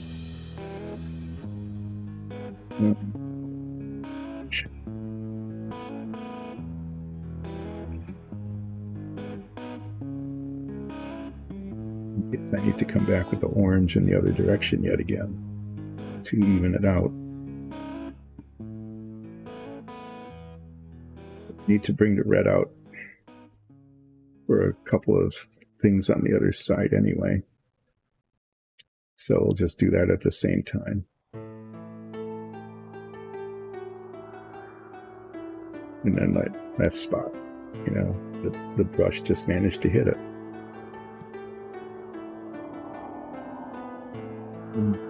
But here, the orange got onto the beard a little too far, so it's another one like that where I need to bring the yellow out and touch it up and do that and then rewash it.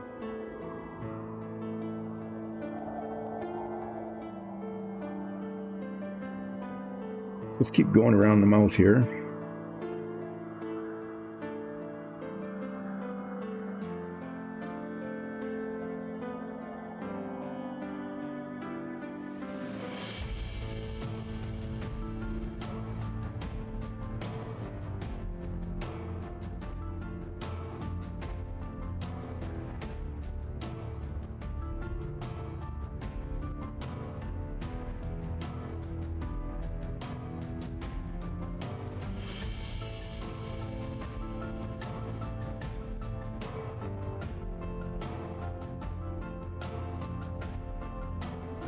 tooth.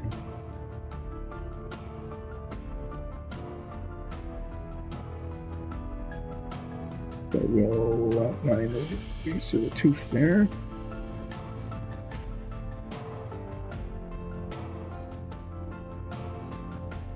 All these little nicks and crannies in here. Okay, that's not good. Got my little finger that I was using to brace things somehow into the paint.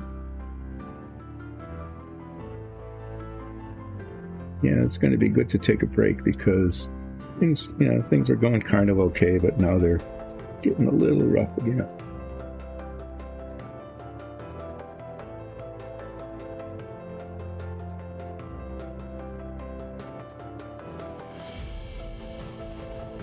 But I do want to finish going around the mouth, because then I can come back after the break and do some red touch-up. Like there where it went a little too far, there's a spot underneath there that never got painted. There's a little brush mark there.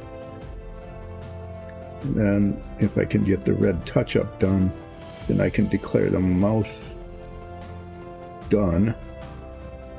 It's always good to have something done like the Eliminator on the back. So unless that gets scratched up somehow, that part will be done.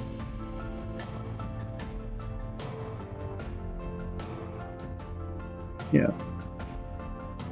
Just keep painting around the mouth here. We will take our break when that is finished, regardless of where the paint is in the little well here.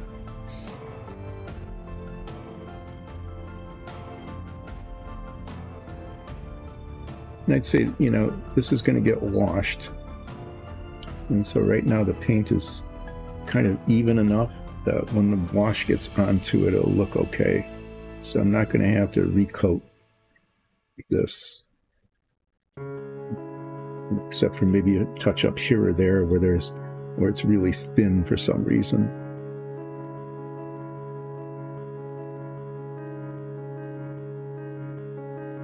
Might be some spots, some highlights, or little divots that didn't get painted well.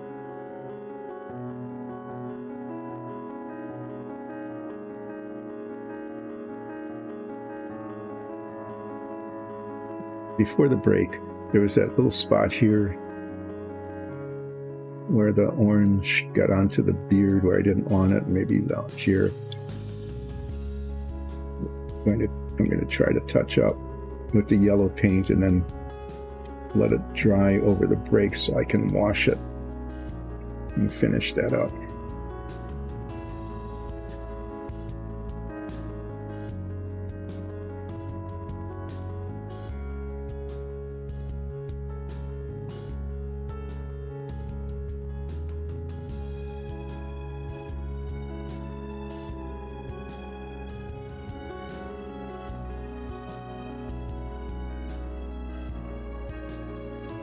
Definitely do not want orange on the eyeball.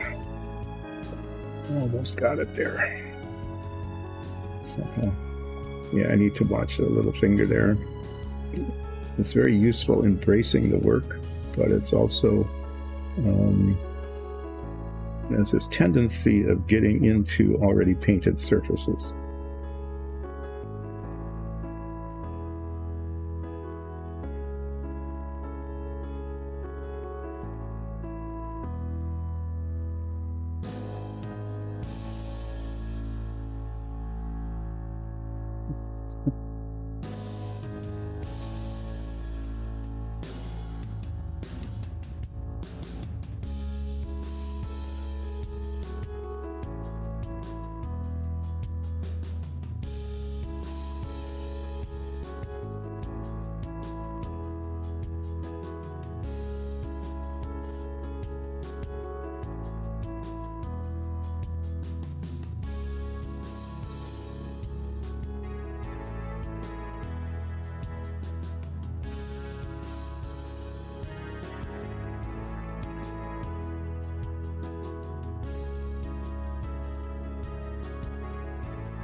around and see if I can. I just want to catch spots that need to be oranged.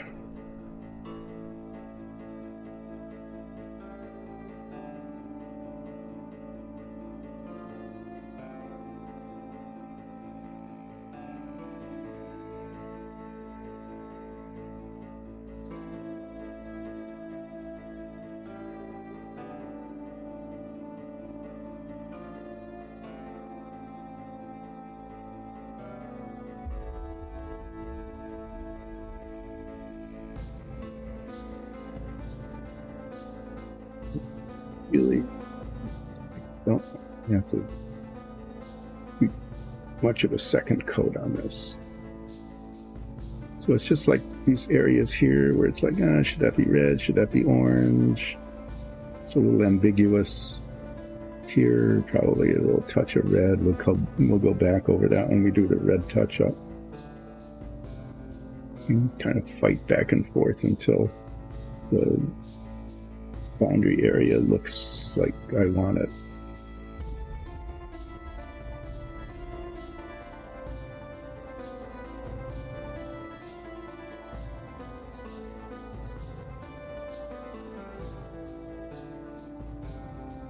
Get these spots when we do paint around the eyeball.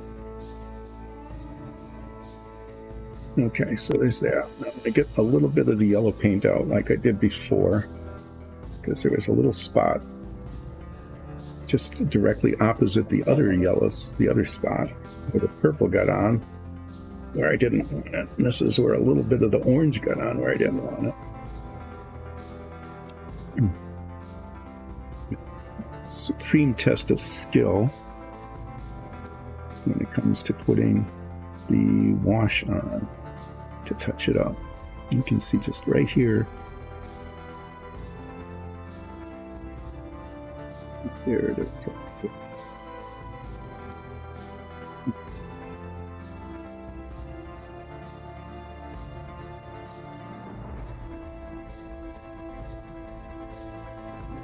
And later, it touches a wash in a few of these spots where it's a little bit light. And let's see if I can pull that off. So we're going to let this guy dry here. The arm hasn't fallen off yet. That's kind of a surprise. Come back and finish painting around the eyeball and around the back of the head. And then I should be able to bring out the bigger brush and finish off the top of the head. But yeah, once this dries, I'll be able to do the red touch up. And there's a little bit of that needs to be done here and there.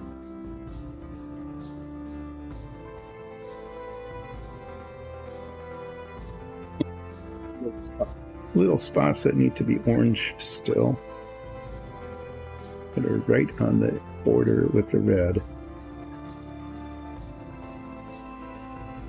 Get that ink there to get that little spot right here.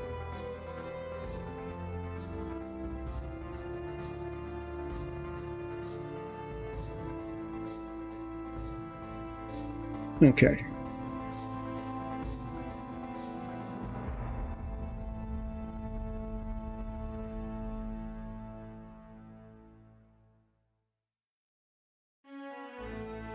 I guess that'll be okay.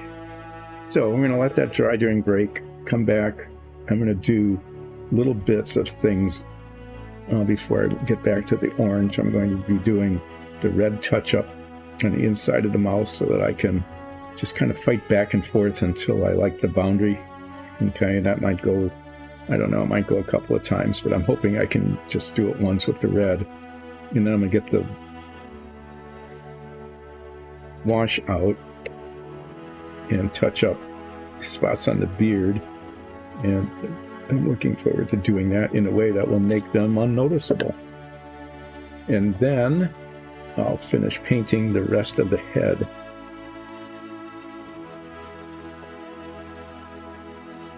When I finish painting the rest of the head, I'll be getting the larger brush out, and I'm going to put the rest of the first coat on the arm at the same time when I do the top here and that. So that's, he's coming along. There we are. You have to imagine that this is brown washed, so the color changes and all of these little contours and divots really kind of stand out. Okay. So that will be coming. And then at some point I'll be painting the teeth. But yeah. So I'm going to do a little red touch up right there, just a little bit there where I want it. The orange might have just come a little bit too far. Just a little too far over on the inside of that tooth there where it never got painted. There's a couple of spots inside that didn't get painted red to begin with.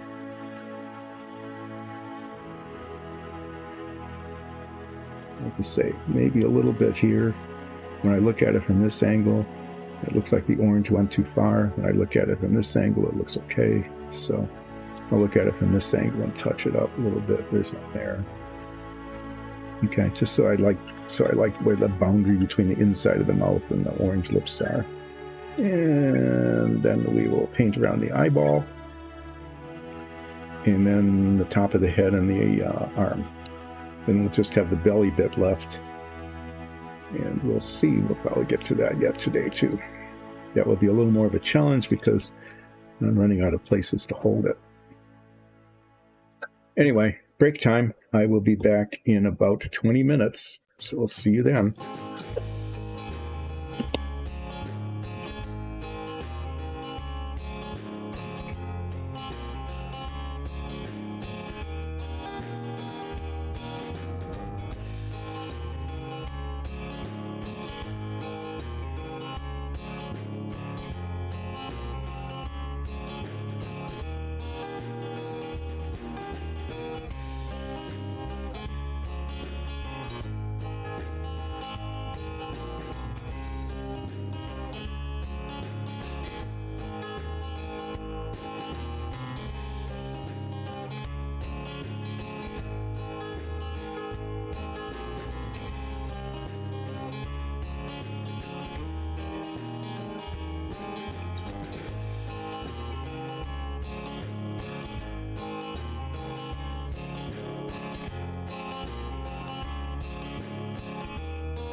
Okay, we're back.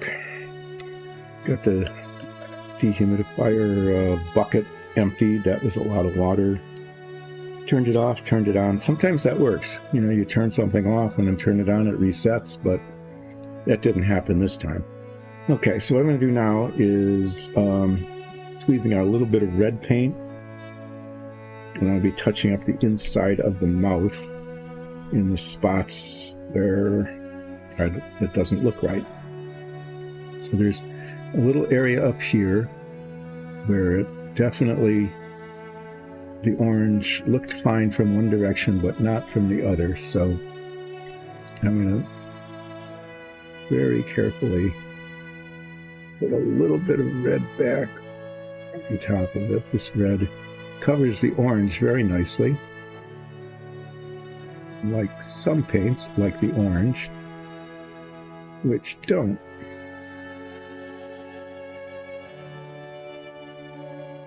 I'm trying to get it.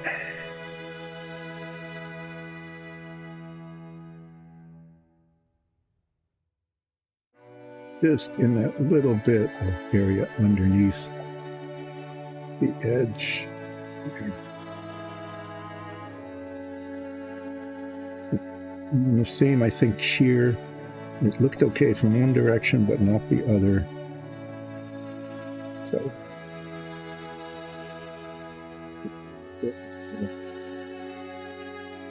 To the edge there, if I can do that.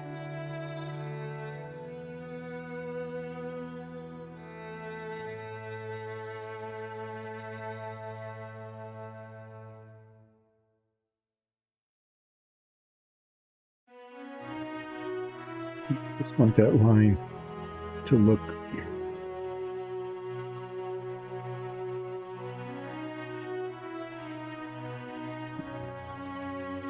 The eyeballs aren't focusing very well here.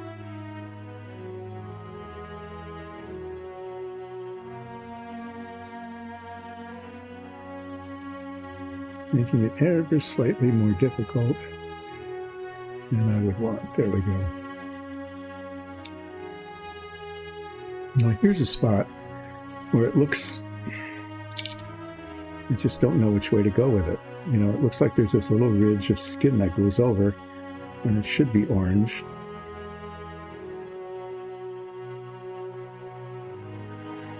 I'm just going to leave it because that just is the way it looks like it should be. And here, it's like little spots that I just want it to be a smoother edge. There.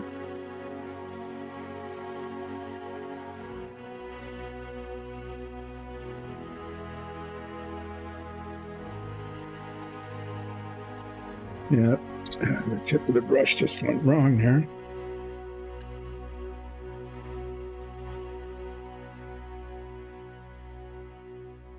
There's a bristle out of place, right? Didn't come to a smooth point.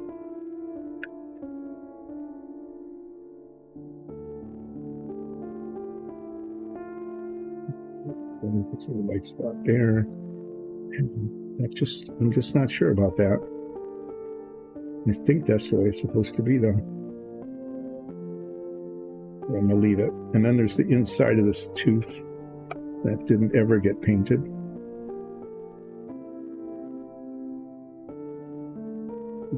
To be done. And maybe, I think, this one there, and a little bit here.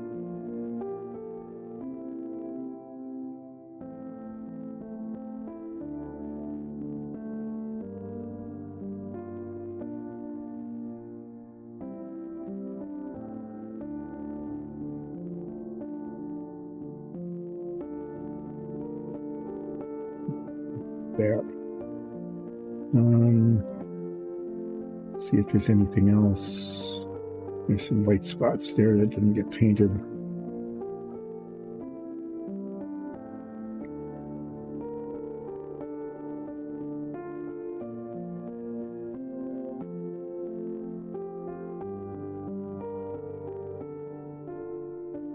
Yeah, where the brush slipped a little bit.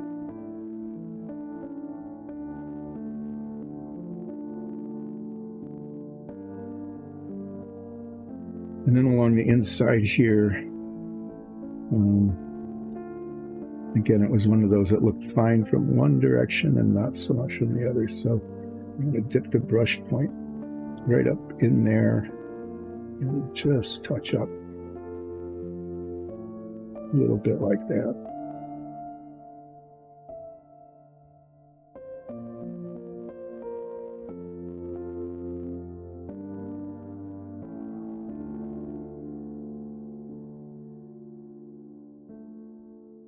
Paint looks like a really different color, but that's the color it dries to, so it'll be fine. That all looks good. That looks okay on top here. Around that edge. That looks pretty decent. This is okay now. It's fixed. I don't see any other unpainted spots.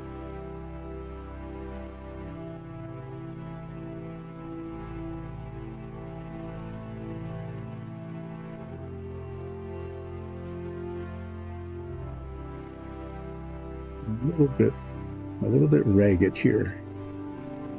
Let's see if I can just get that without making the line further. I just want it to look smooth.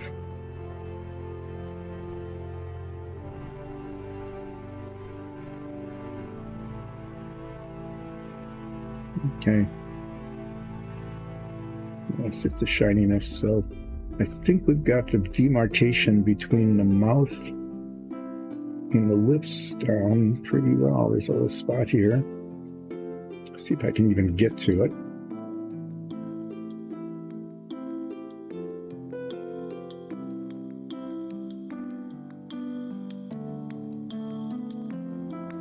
That's good enough. So I'm actually pretty satisfied with how that looks now. So I'm going to do the little lumsh bits on the beard and see if I can pull those off.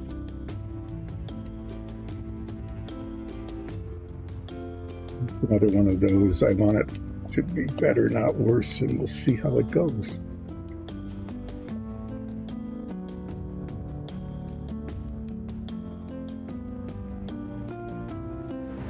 Paint isn't coming out of the brush, but keep at it till it does, because I don't want red in the orange later. This brush is held up really well, but now it's kind of my favorite brush, but now it's just falling apart. The bristles are coming undone after all of this use, so I'm going to have to see if I can get another one of these. This is a 3-0 red sable brush.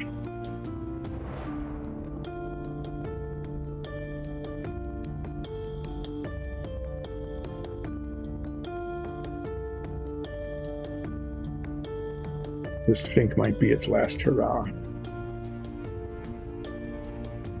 I just a little dot of this, and then I want to make sure there's not too much on the brush. Okay, I don't want it too dark. So what I'm trying to do is just this yellow bit here is this is the wash that went down the yellow before, and I want this to blend in. It's a little dark, so I have to like dab it off.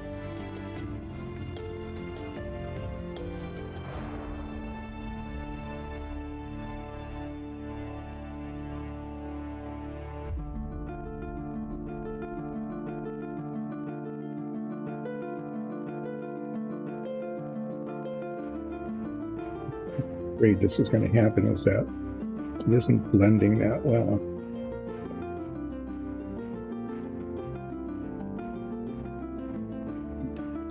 Be able to see that too terribly much. This up here isn't bad. And then there were some bright spots, like down here. I just wanted that a little darker, like that. Down here. Maybe a little bit here. With these little bits on the brush. I'm just going to try to touch some of these spots that should be dark, but are light instead.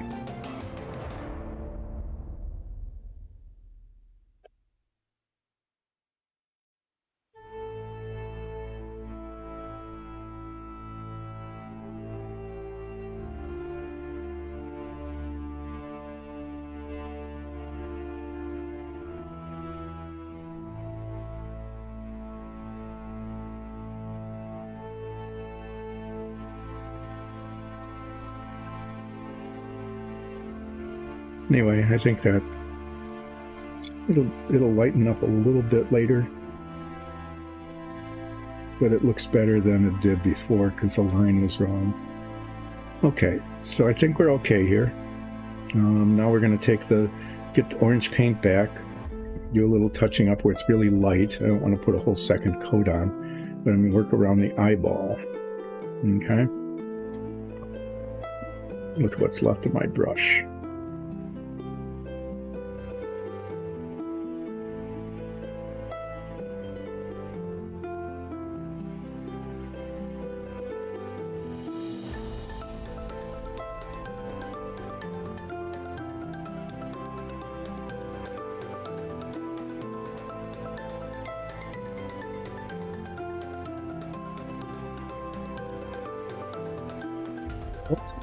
Just a while ago. I don't know if they're small enough. Here's one that might be. These are red sables. They're kind of big, but this one here might work. So I might break that one out a little bit and give that a try. These others are too large. So basically I need like 3, 4, and 5 0 brushes.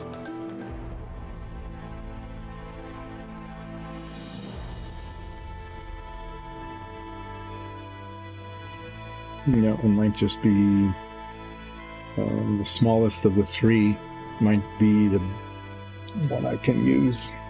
But I think I'm going to go online and see if I can buy some new ones. This brush has lasted a long time, but it's just wearing out. I mean, the bristles are just literally wearing away. So there's that. Okay. So what I want to very carefully do is get this orange paint up to, but not onto, the eyeball.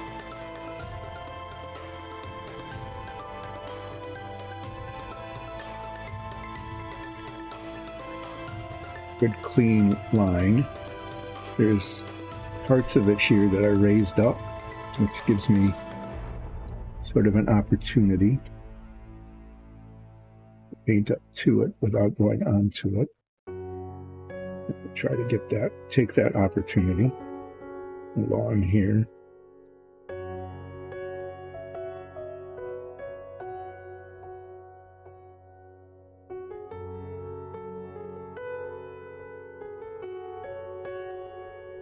And if I can get this, will be the delicate part of the rest of this model.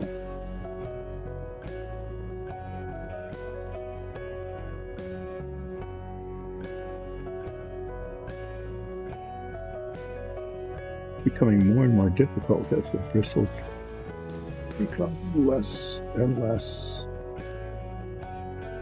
available.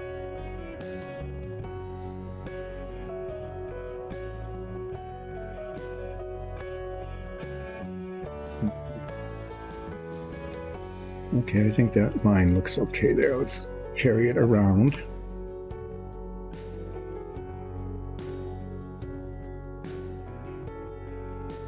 Down away from it.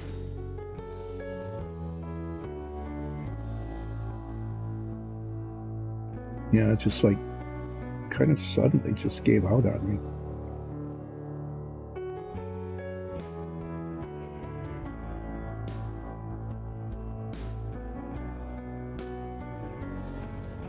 And it's not from the painting, it's from the cleaning, where the bristles get a little bit pulled on, rubbed.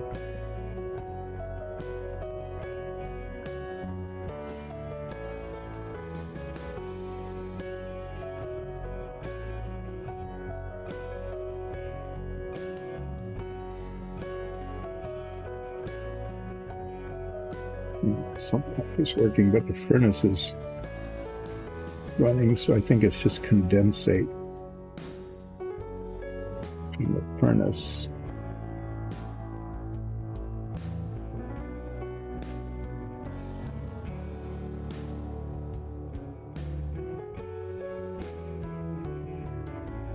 The really deep furrows above the eye, I'm going to brush those in with a small brush.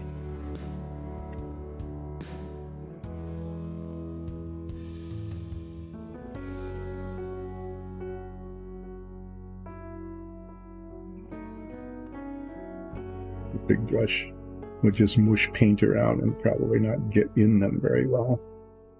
But I want to continue my journey around the side of the eyeball here.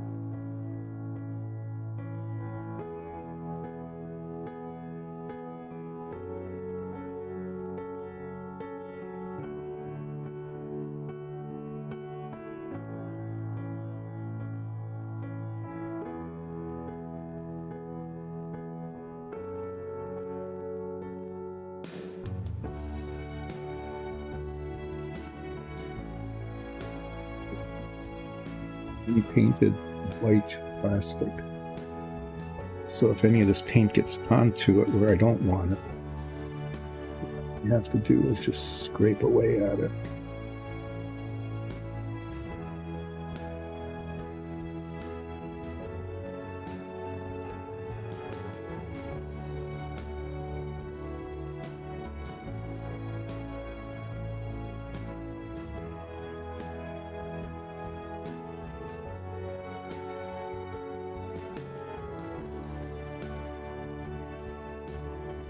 So much closer. There we go.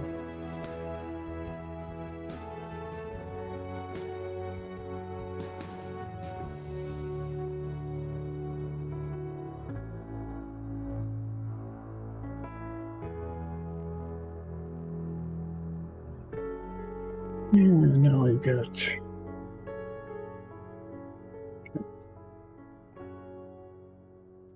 line here.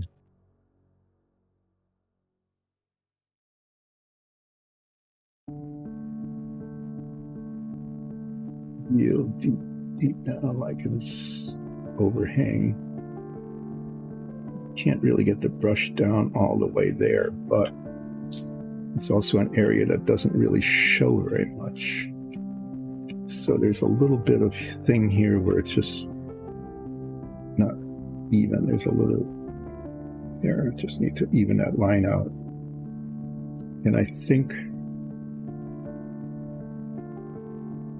I'm satisfied with how that ended up looking. You know, so I'm just going to start filling in the area around it with a small brush. I don't want to bring the big brush in here. These nooks and crannies are hard to fill in.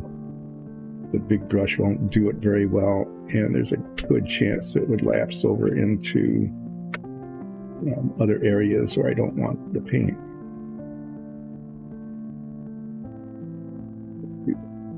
In fact, there's another brush I could use.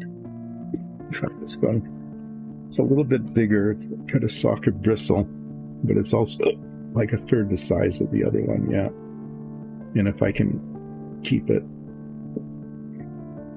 bristles are actually a little too soft, but if I can keep it under better control than that other one. And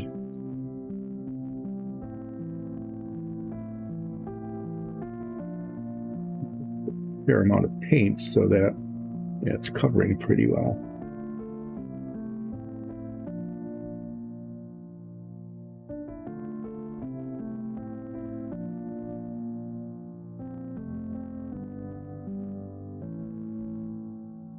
Need to be thick on here.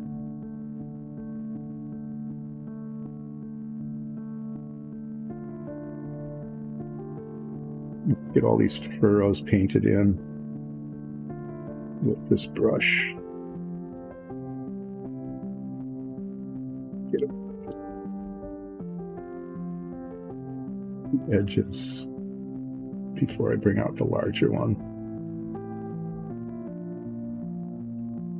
And then I need to rotate this to make sure that the furrows actually are painted.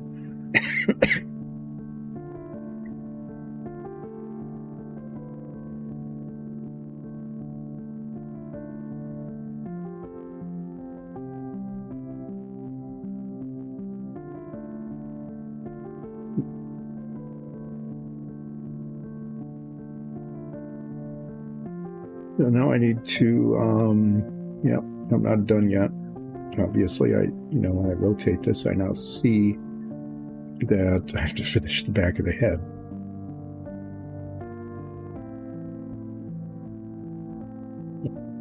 You can use this because it holds a fair amount of paint to do,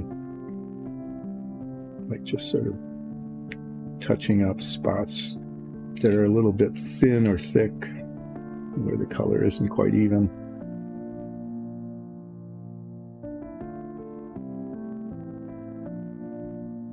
Okay, so here's the face. I think I got the eyeball done okay. And what I need to do now is get that other brush out and keep it alive long enough to do the ridge around, the ring around the back of the head here. And after I'm done with that, then I'll just pick out the bigger brush and I'm going to fill in the head, but also do the arm, first coat on the arm, the full arm thing. And I'm looking at this, and the beard, there's sort of dark spots there where I redid it, but it looks better than it did before, so I'll just leave that.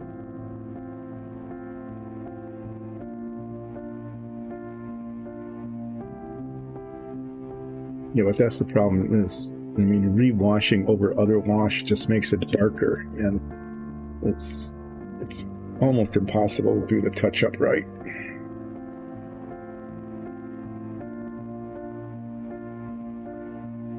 Okay, take this out. I might bring that other sable brush out just to try it, because this poor guy is pretty much gone. He's kind of sad. Been using it forever. Okay.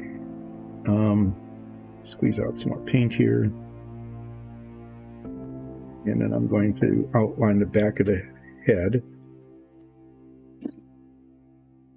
Around here like that.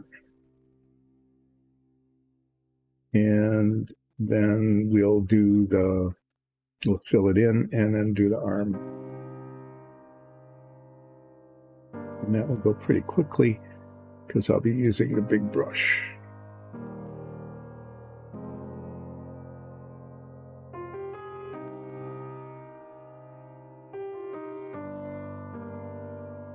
Okay, part of this now is just trying to decide where it is. I guess it's slightly raised, but it's sort of an arbitrary cutoff line. And I think this was designed to be kind of the fringe of the back of its hair, but that isn't what it's going to be. You painted the skin color and the hair will go up over the top of it.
I had bought some smaller brushes too. I just somehow remember buying 2, 4, and 5 0 brushes. I'll have to look around and see if those are somewhere else. There were 2 sets. There was that one that I showed you earlier,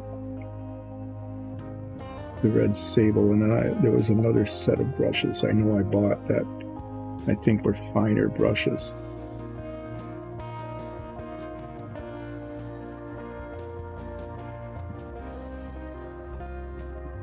So that might be a handy thing to have right now.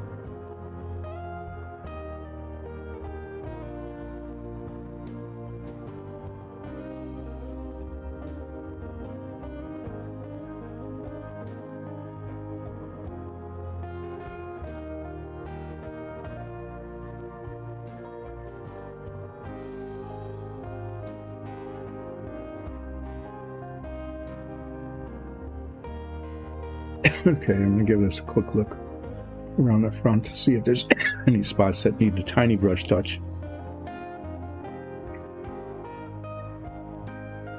In particular, because this is going to get washed.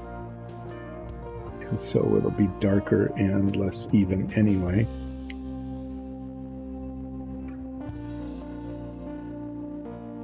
I think that's okay. Yeah, this needs to be purple here. The purple-orange boundary is something to be worked on, but I'll drop that there, and then I'm just going to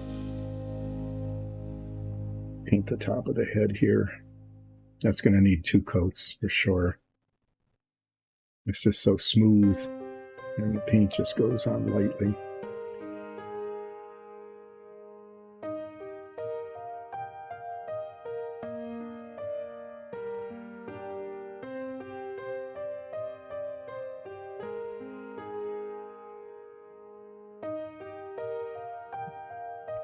Down here is their spot. I can't tell if that's a spot that wasn't painted or if it's just shiny because it's wet.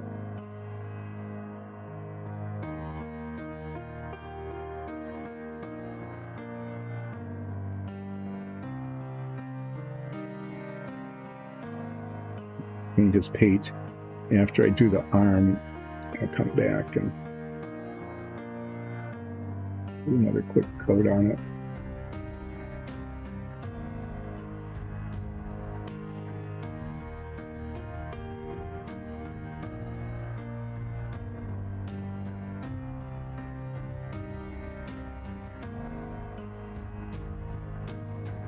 Okay, well, this arm is not as simple as it might look because it's, we'll just extend it and let's do the inside of the arm first.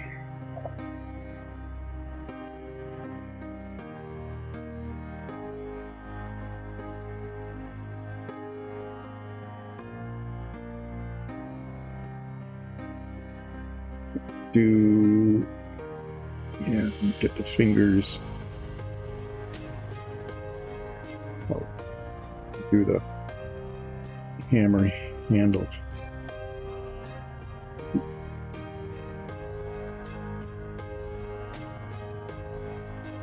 That whole boundary thing and going back and forth, especially if there's a wash. I want the boundary to be clean and clear before I wash it. Okay, just like with the beard there, you can just see that washing later.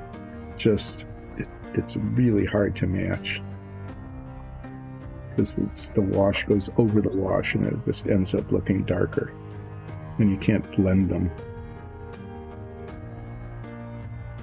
So I'll get this on, this coat,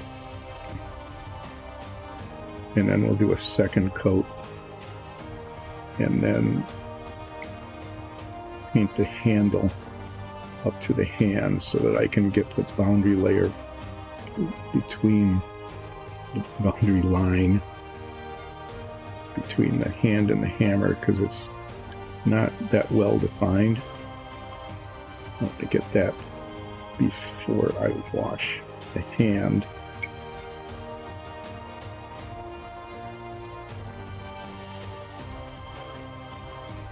So I think what I'm going to do is actually cheat a little bit is I'm going to use the same wash color on the hammer handle, the brown. I'm going to use the same wash color on that as I am on the arm. Now, it might sound like a cheat, but the base coat colors are so different from each other that it actually will work. Example of that in a minute. So there's that coat.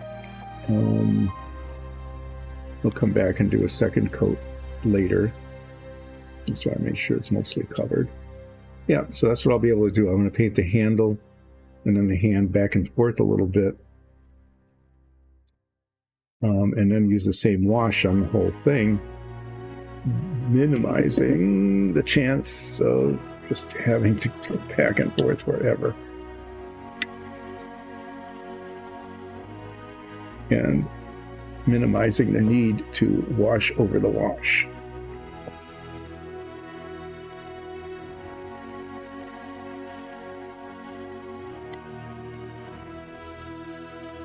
Okay.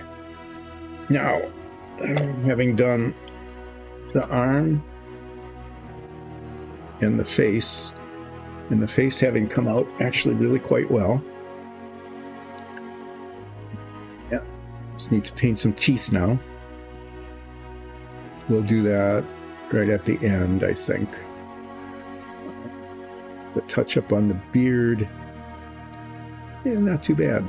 I mean, that's a little dark there, but that's okay. It's uneven around. I don't want that to be uneven. So now I'm going to start painting the shirt. The boundary around the shirt. And it's going to be, not the easiest thing in the world. And then when I get that pretty close to being done, might be able to see where we are at that point. See what we'll do next.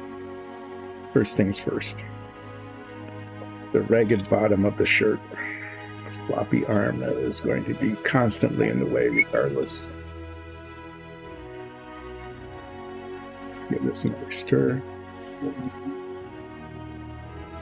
A new follow.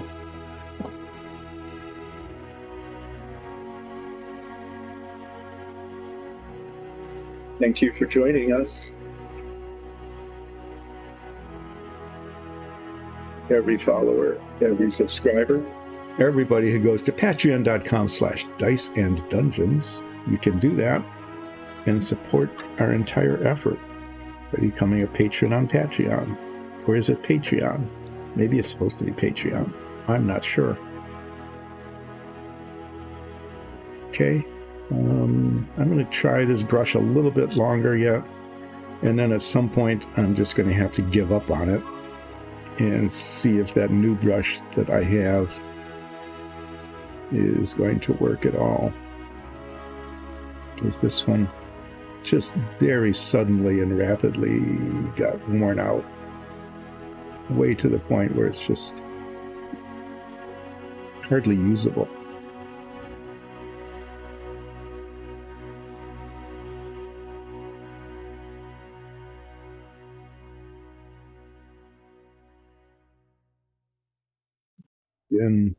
Been my go-to detail brush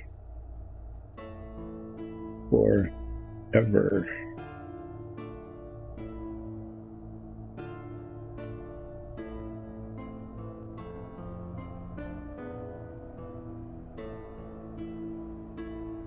Yeah, trying to decide where the edges of what are here. You'd think it'd be pretty clear, but in the back here, for some reason, it actually isn't. I'm making some arbitrary boundary decisions here that will then have to be reinforced with the purple coming from the other direction.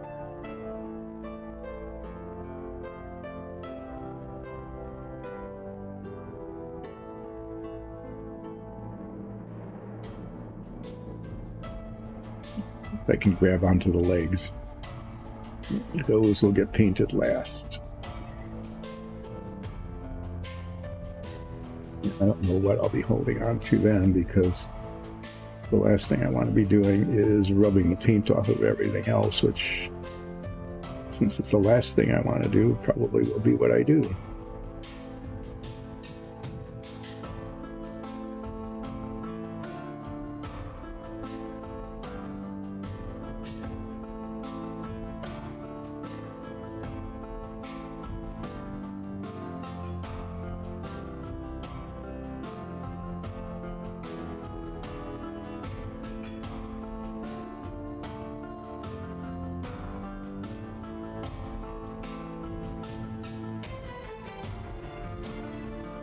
The way this is going to work is that once the orange is second coated, and a fair number of spots will have to be, I'm going to be washing it with a brown wash that I experimented with on this arm. It's painted over because I experimented with different colors. I'm going to paint it over with a brown wash.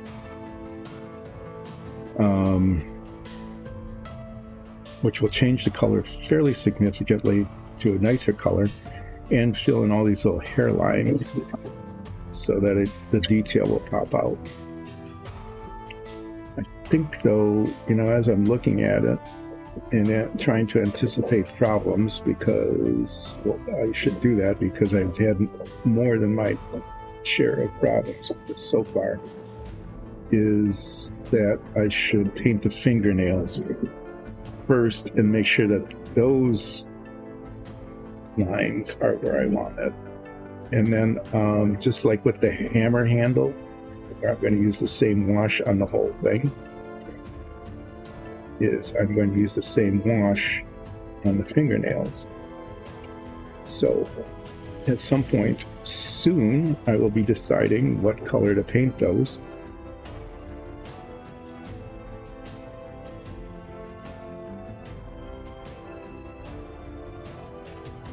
Do that, and then it'll get over onto the orange just a little bit, and then I'll repaint that. But the idea is to get a nice clean line and use different colors that the wash will be compatible with both colors, just like it will be with the hammer handle.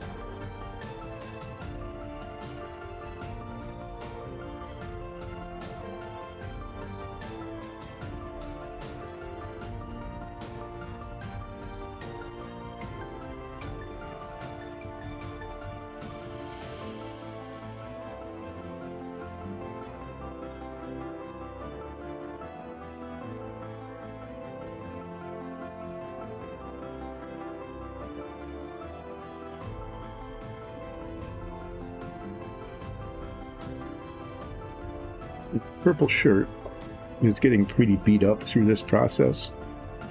There's going to be a lot of purple touching up.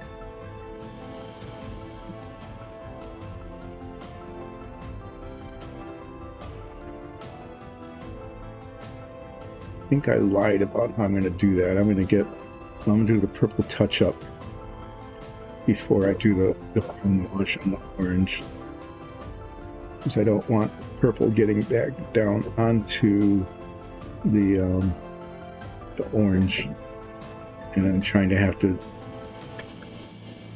wash over the wash. Like you saw, it turns out to be adequate but not great.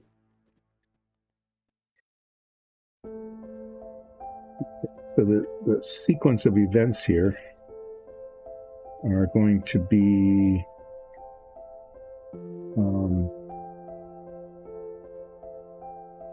well, first of all, finishing up the boundary line here with the shirt on the belly. Then I'm going to paint the hammer handle and work back and forth until that boundary line is good. And then I'm going to paint the fingernails.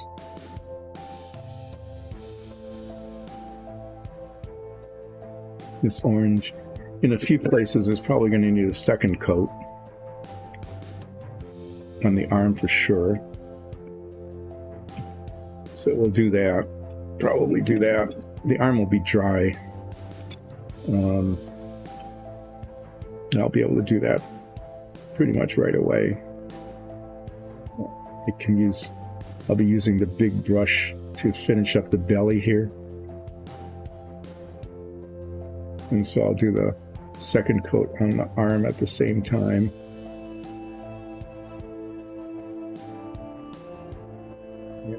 Do my best to not get it right up to the hammer handle. Well, maybe I will. Doesn't much matter.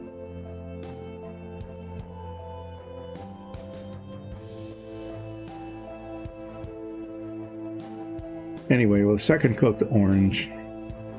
First coat the belly here. And then do some orange second coating on the arm. And then work on the hammer handle and the fingernails. I want to do that before I just start doing the wash on the orange.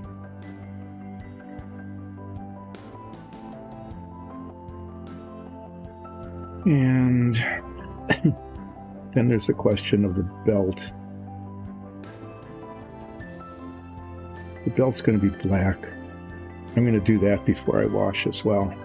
If the wash gets onto the belt, it's just not going to show at all. But if I paint the belt black and the black gets onto the orange, that will definitely show. So here's like a ½ inch of delineation that looks the way I want the whole thing to look. So that'll be fun. So yeah, I got a bunch of stuff to do here before I wash the orange. Do the hammer handle, do the fingernails, do the belt, and do the purple touch-up.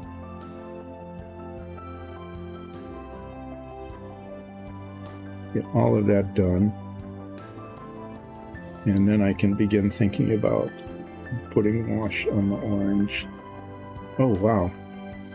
Yeah, there's a spot there that from the angle I was painting, I could not see where the boundary actually was, and got it way up on where the purple will be.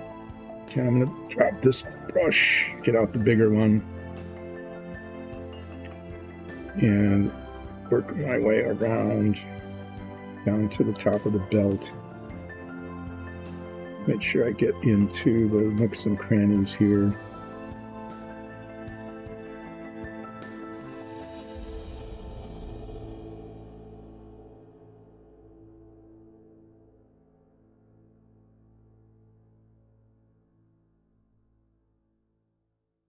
Washing this will be a little bit of a challenge because generally I like to use a really like this kind of brush to get the wash and spread it around nicely. But because the wash has to get up into these spots, you know, the edges, I might be using that other softer brush. Or maybe what I'll do with that softer brush is trim it down. I might try that, I might just trim the bristles so that they're a little shorter so they don't flop around quite as much. Okay, so what I'm going to do here is do second coat on the arm. And I'm doing exactly the opposite of what I probably should be, which is to get the inside of the arm first.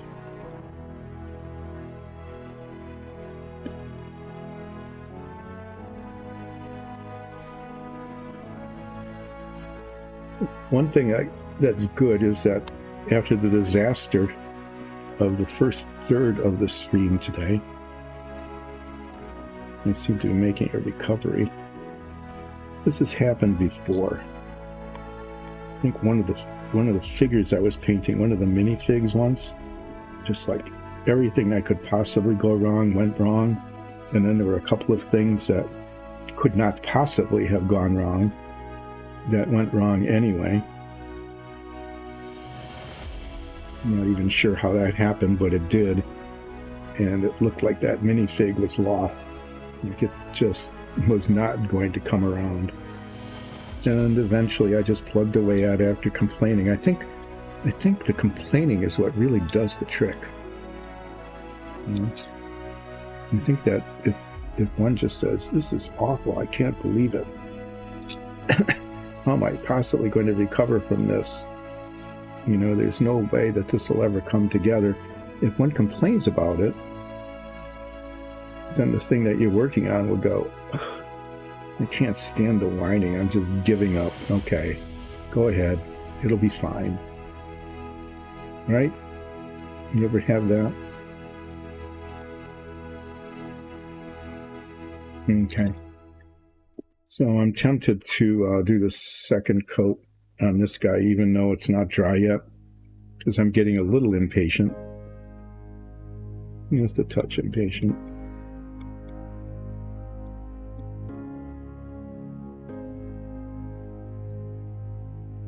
Let's get some orange paint on here, and it's basically just the front here.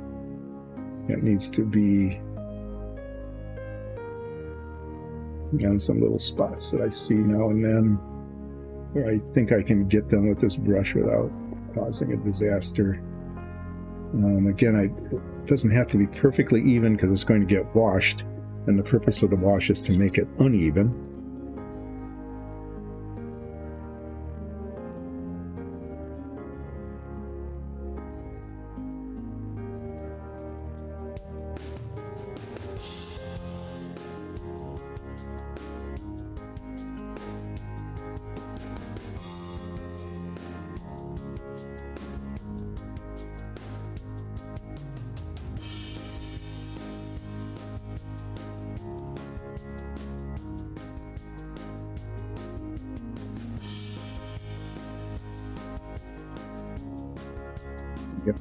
Fingernails, belt,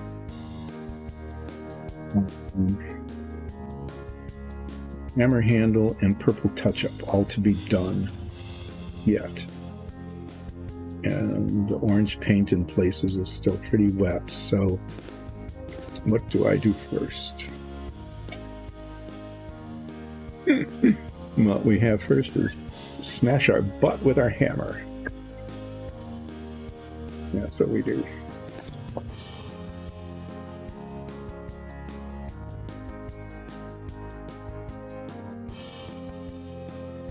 Say, camp this up.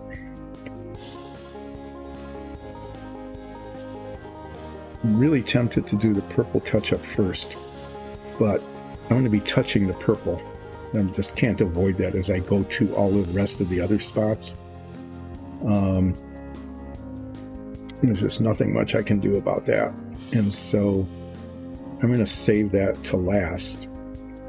And as I do that, I hopefully will be able to touch things like some of the orange in places without pulling paint. And just wash that. There's a dark spot there. Weird. Yeah, so I'm going to save the purple touch-up until the end, basically because of having to hold this model. And every time I touch the purple, it just pulls the paint away. After I do the purple touch-up, I'll have to do a little more orange touch-up. I might even have to do the white and then orange, you know, to make sure that the orange covers. So we'll see how that goes. I'm wanting to do the hammer handle fairly soon, but this has to dry, and I'm going to get the belt, but that needs to dry, and I just did that. So I'm going to start. I can always come back to this color. I'm going to do the fingernails.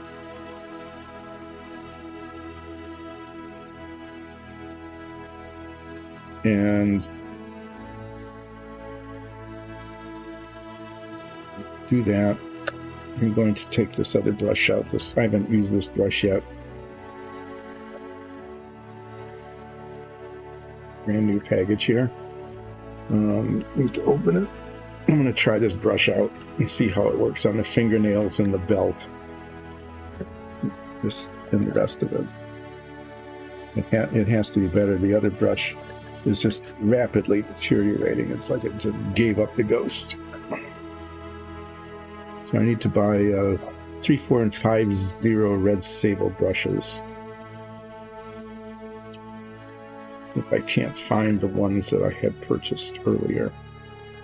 Oh, here they are. They're behind these. Let's see what size I've got.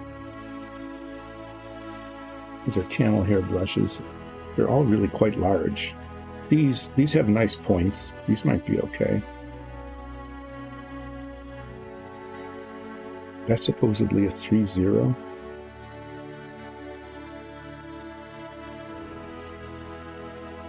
That does not look like the 3-0 I was working with.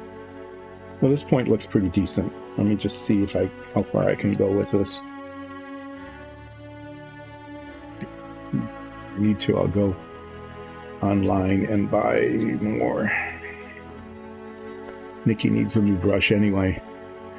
But she uses a different kind. She uses these really nice big fat handles. And this was a pretty good brush, but the tip of it just started to splay out. Oh, question. What color should the fingernails be? They're going to be painted the same wash, the brown wash. So I think I want them...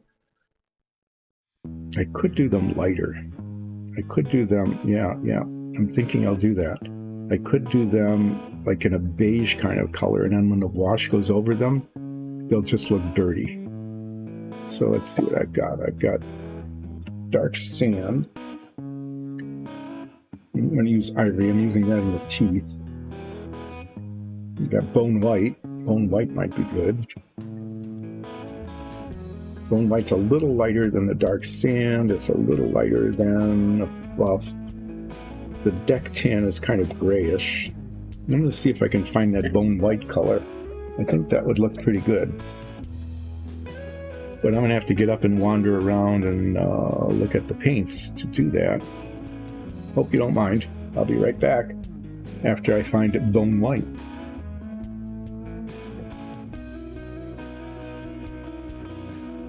I should show you this wonderful thing that Alexis made. A paint holder. Custom built to hold the Viejo paints, and then there's another one. It's dead white, and that's white. Dead white looked like that. I'll check that again.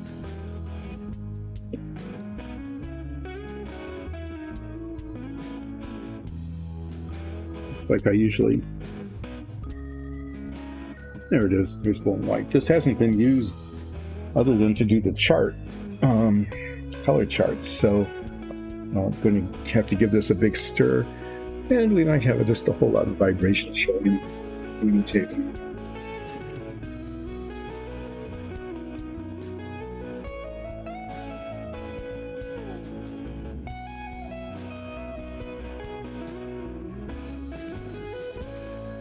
Get to listen to the buzzing, but we're not getting much shaking. There we go. Wavy look. Nice. But this needs a good stir. It's just sitting there for the better part of forever.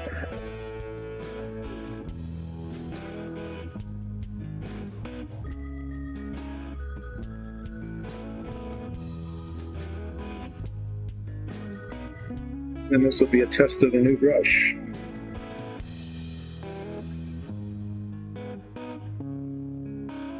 Okay, so these, if you can see them here, these fingernails are set above like an inset. And I'm thinking I'd want that kind of darker area around it. So I'm going to try my best to paint up to, but not into those areas. And if I do, I'll have to come back with the orange, but that's what I'm going to try to do. Is with this new brush, with this wonderful point on it.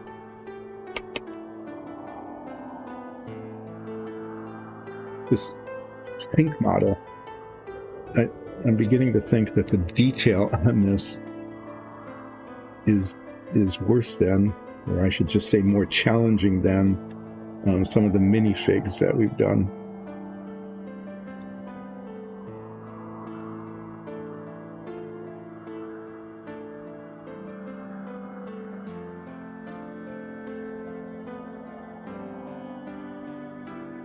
really thinking that after this is finished, and it will be eventually, if you keep at something, it gets finished one way or another.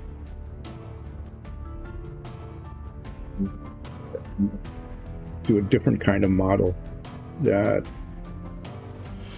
if there is detail, it is a different kind. I've got a submarine, actually 3 of these cutaway submarine models, also back from the 60s. These are originals from that time period. They're not the repros like these.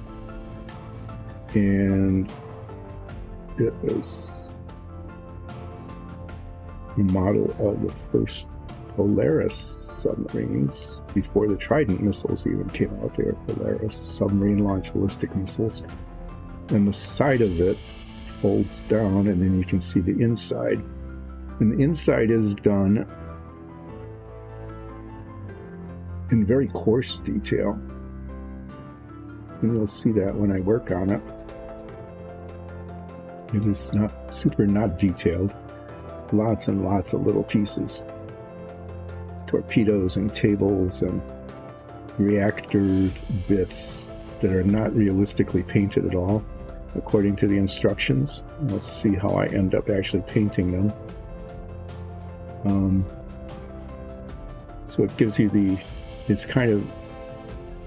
impression of the submarine more than the actual detail of it.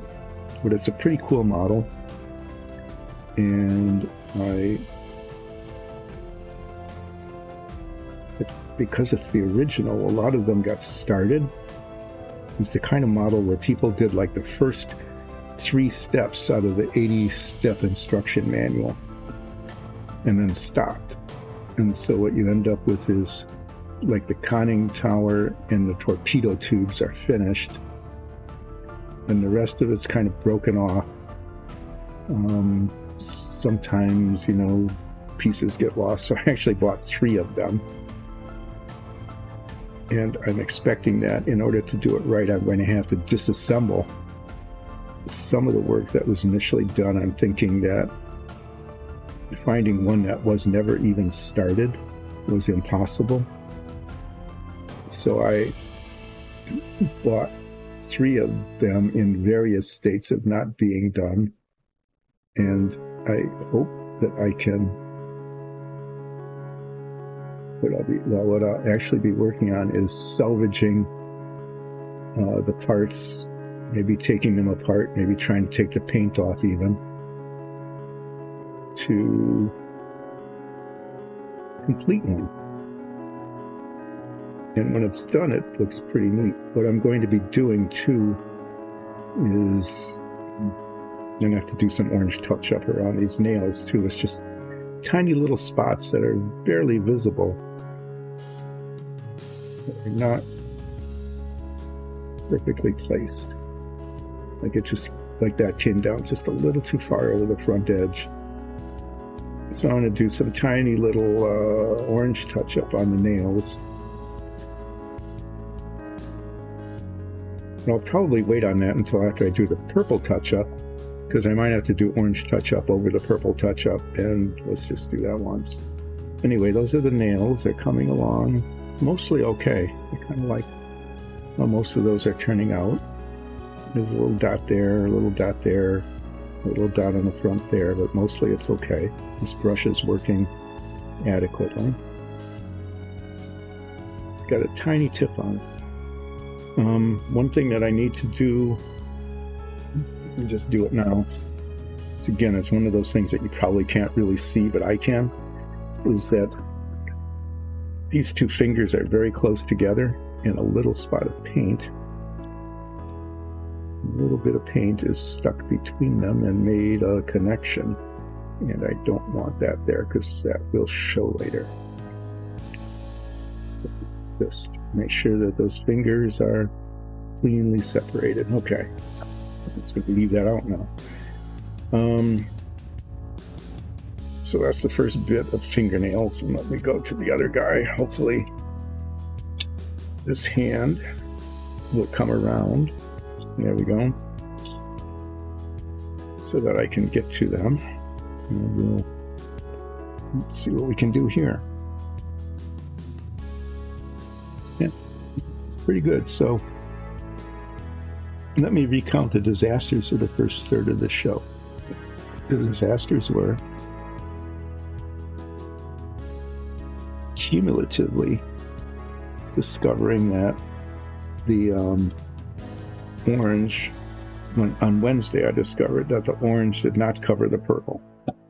And so when I first painted the purple shirt, I intentionally painted way down over the edges to make sure that the edges of the shirt were covered, thinking that, like with many of the paints we have, it'll just get painted over, right? We've done that before with like dungeon tiles and even minifigs, where the one part of the base coat just goes over the next part.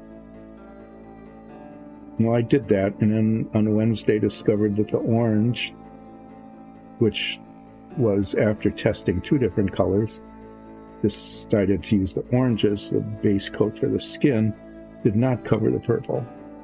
So I needed to paint over the purple with white paint as kind of a primer so that the orange would work. Well, in the process of doing that, you might recall that I did not prime this because I just pulled it out of the box after it laid there for like 8 years. You need to paint orange around that, do orange touch up around the nails. Yeah, I pulled this out and said, I'm just going to get going on it. I'm not sure how it's going to work. I didn't prime it, and the purple paint, you know, just scrapes off all over the place. Which turned out actually to be good, because how did this happen? Did I hit that with the brush? Look at that. Wow. I must have it. That's the color. While I was doing something, I just went, there we go. Yeah, the purple paint scrapes off, but that turned out to be okay, because then I could scrape off most of the paint, the excess paint, and not have to cover it too much with the white, and so you can see that it doesn't show through too badly. But yeah, so 3 coats of orange instead of 1 coat of white and then orange. Need to put more orange on this. Need to touch up. Where did I hit it?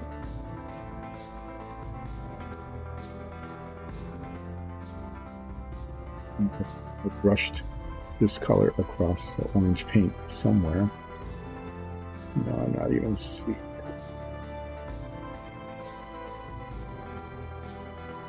Really? It was so obvious. Anyway, yeah, I did almost every... Oh, it was on the other arm. No wonder I'm not finding it here. It's not here to find. Okay, so I got those nails mostly touched up. And they're just... I need a little orange outlining on those, but I won't do that until after I do the purple. Because I have to do... I'll be doing orange after the purple again anyway. Maybe even white and then orange. So I'm going to save the orange touch up until later. Yeah, I needed to paint the belt. I'm going to do the belt, and then I'm going to start doing purple touch up. And after the purple touch up, then I'll do a little bit more orange.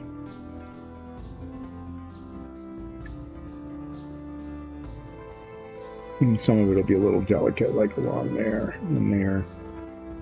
So the belt is going to be black, and I'm just going to use, I want kind of a glossy black. So I can either use the NATO black or just the regular Tamiya black, and I think I'm just going to use the regular Tamiya black. So it says it's flat black, but I think it's fairly glossy. I'll check to see. The Viejo model black that I've used on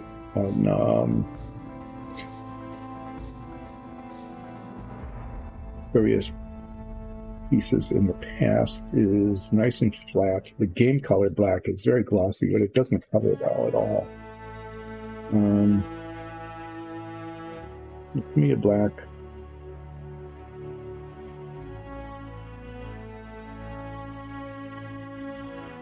I mean, a black one is fine. It's not too shiny.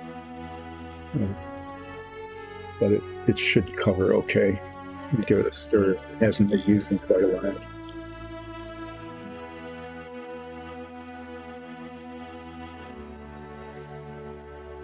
But I want to be pretty careful with this. I don't really want to have to touch up white and then orange again to get the orange base coat if this gets onto the orange. So we'll see how we do.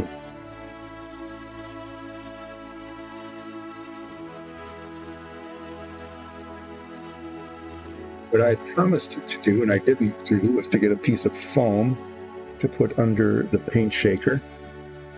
So unless you really enjoy watching your camera vibrate, I'm going to see if I can't do something about that. So we're going to paint the belt, and then I'm going to paint the hammer handle. And then I'm going to do purple touch-up, and then hopefully avoid doing much orange touch-up at all after that.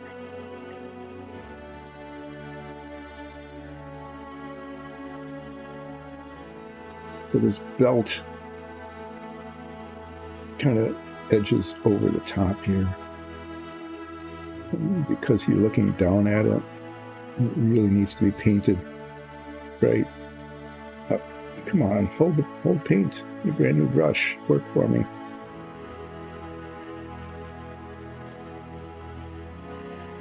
Needs to be painted up in there.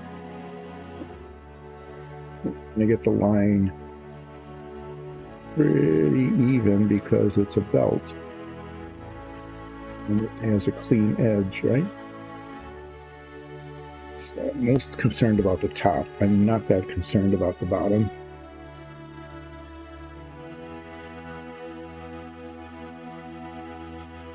Okay.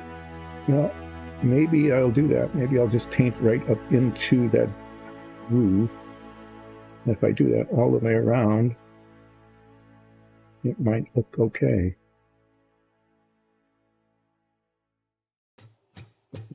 Pretty even. The secret here is not necessarily where the line is, but that it is an even line.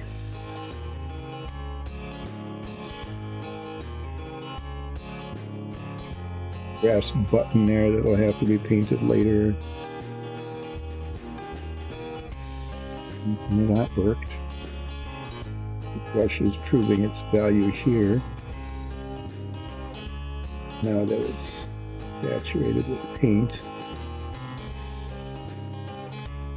I'm going to go all the way around here and then paint down.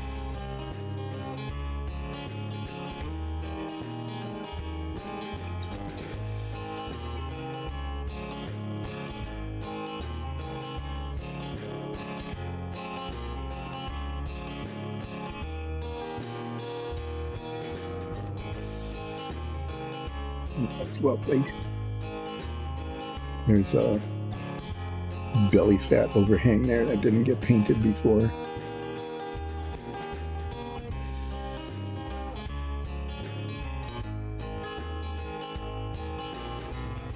These belt loops will have to be painted in blue. Do the blue jeans pants.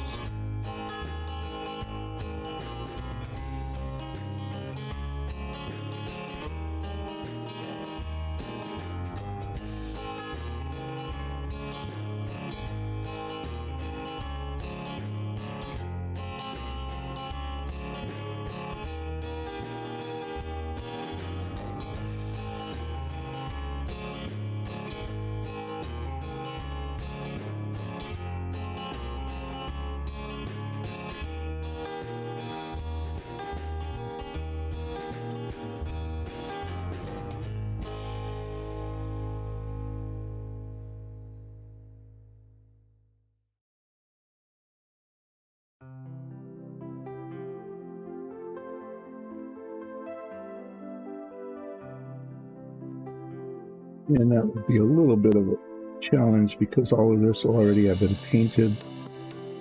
But So I have to touch up the black around it. That should be okay. I just have to be careful not to get it up onto the orange when I paint the loops.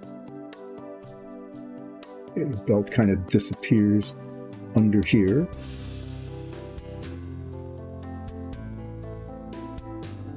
Yeah, there's no belt there. And on the front here, the belt continues to there.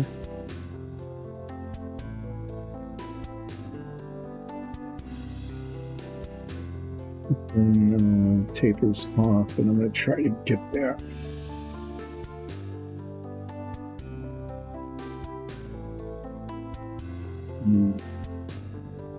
This is blue down there, that's below the belt, but so it is. So I'm just going to finish painting the belt. So I've got the black paint out, I just want to get that done. And make sure that I've got a nice even line.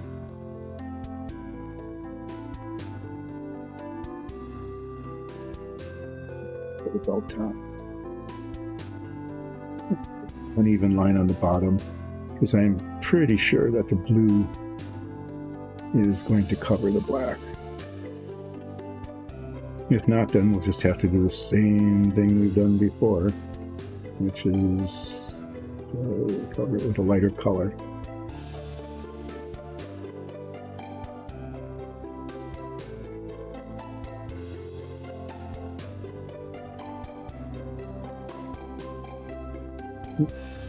Do tiny little dots of black on the orange, like there, that I just did by being incautious. In a spot along here where it never got painted at all. Those need to be.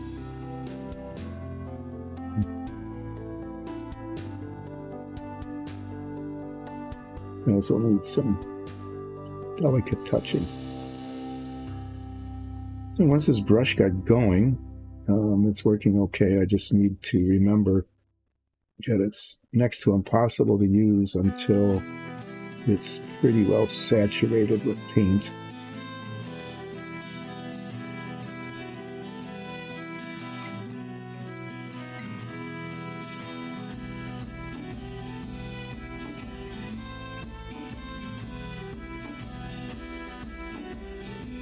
And that will be important when we do the purple touch-up and the handle.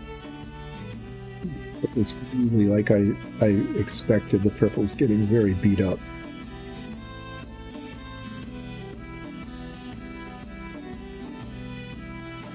I want to finish going around with the belt, and then I'm going to go back and see, like here, if there's any little spots that need tiny touches of paint just to make it even, or to bring it to where I want it.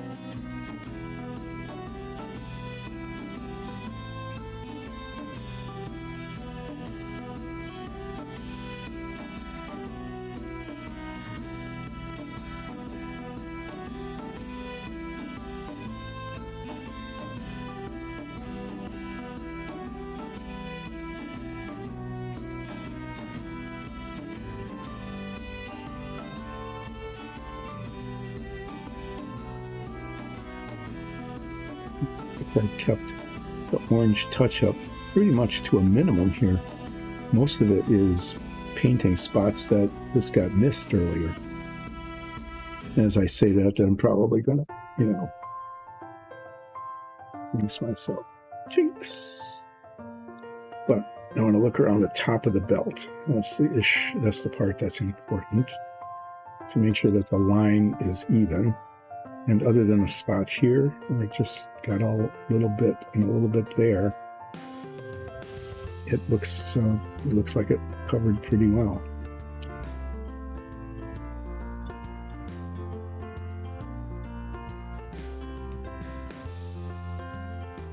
And we'll have to let that dry, and then I'll be painting blue jeans later, including the little belt loops that will then show better once the paint dries.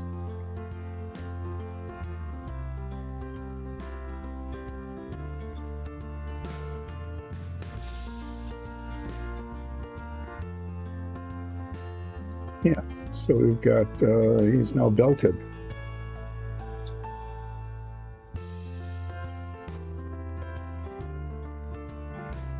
You didn't get any black on anything else. That's good. The Eliminator is still okay. The purple's beat up, but that was expected. So we get to put the black away. And then work on the hammer. The handle, at least. And what I'm going to do with the hammer, it's going to be washed in brown, the whole thing, but it'll have different base coats. Use that. I'm probably going to use, I want the handle part of it will be darker. And then the mallet heads, I'm probably going to do like an either dark sand or buff, maybe buff.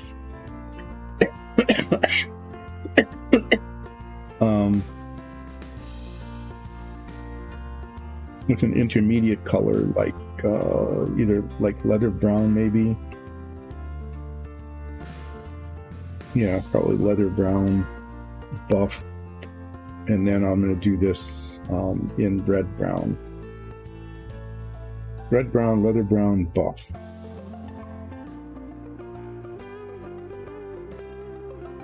Because I want the handle to be pretty dark. So the red brown, you can't really see it here. The red brown is darker, a little darker than what we use for the wooden floors. But I don't care if it shows the wash all that much. I do want the hammerhead buff and the hammer itself, kind of this orangish leather brown, to show the brown wash that I'm using on all the orange. So the thing that's going to happen here is that the orange, the whole thing will just be washed in the same color, which will make it much easier to do, but because they're all different colors, it will look okay.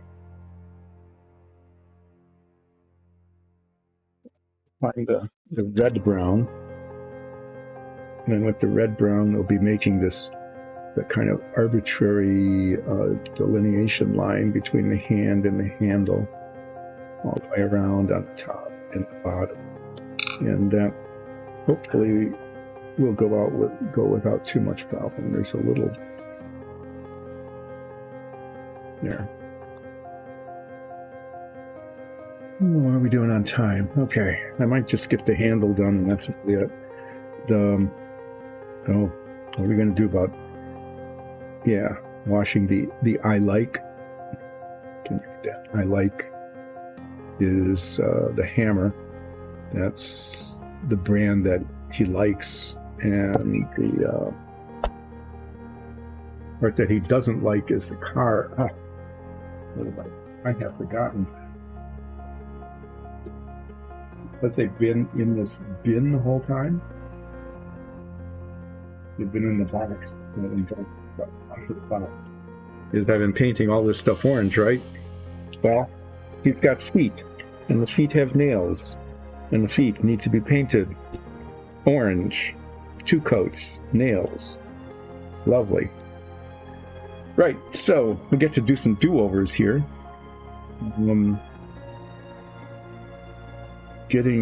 Wow, okay. These feet show, they go like this.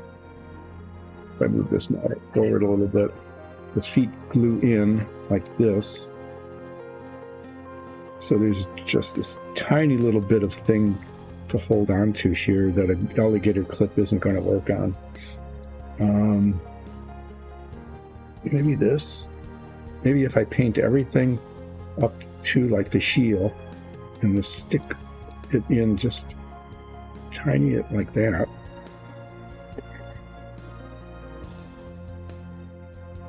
Maybe I just need to do it in like 3 pieces. Maybe I just need to paint everything except this and then paint that, so it'll take like 4 goes at it. But I can't forget the feet. That would be awful. And I can't do the orange touch-up until I do the nails. So I'm going to just change tack here a little bit. Instead of doing the handle, I'm going to get the feet done because, well, looking at this and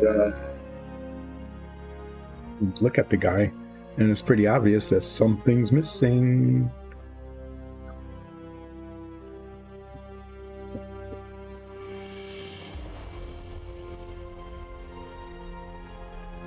Yeah, so let's stir up the orange, get it out in the palette here.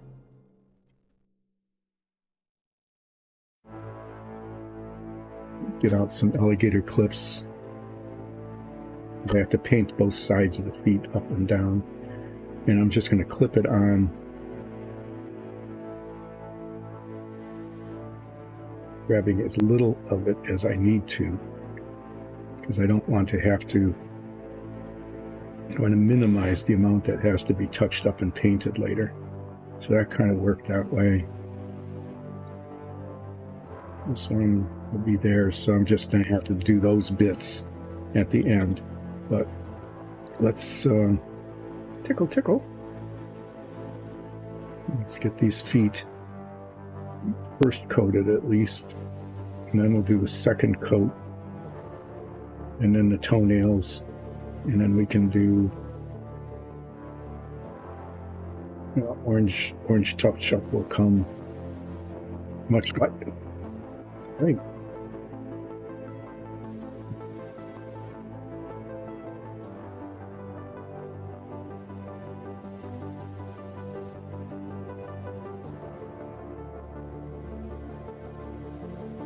Orange touch-up comes last anyway, doesn't it? After the purple touch-up and everything. So, yeah, we'll paint these as much as we can. And then do the nails after the second coat is on. Yes, it's really, there's not much texture on these. So, it'll definitely need a second coat. And then at the end, we'll, like on orange touch-up time, end up having to paint the parts that are being gripped by the clips.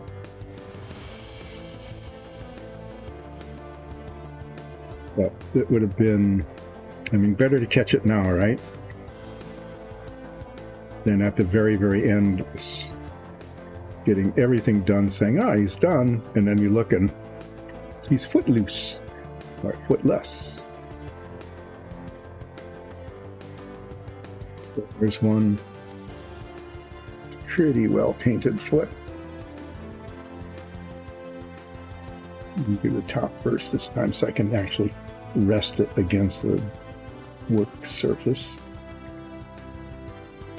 So I'm painting down into and around the nails.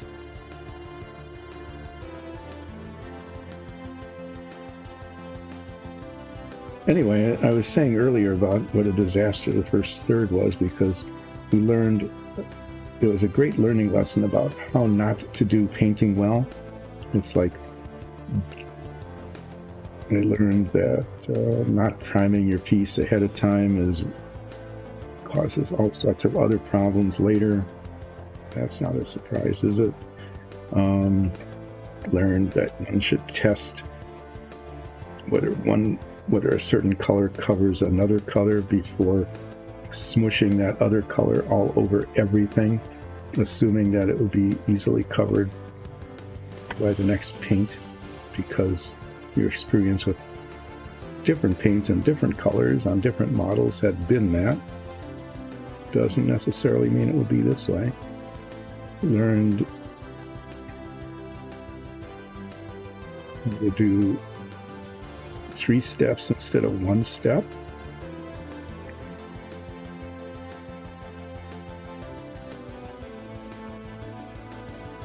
Totally wore out my favorite brush. It just sort of disintegrated on me. Yeah, so I'll get the second coat on this and I'll paint the nails, and then we'll figure out what to do with this attachment point a little bit later. I don't... Okay.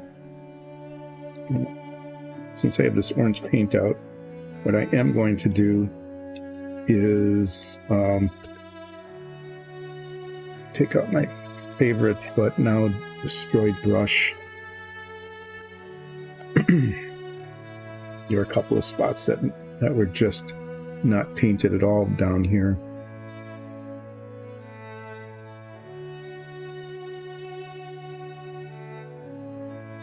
Let's fix that since I've got orange paint sitting there. Rather than waiting for touch-up, use that here.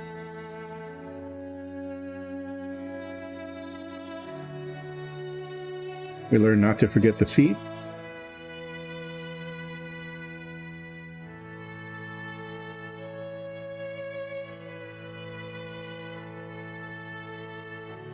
Did a lot of learning. I showed you many things that were real amateurish failures of professional looking painting stuff.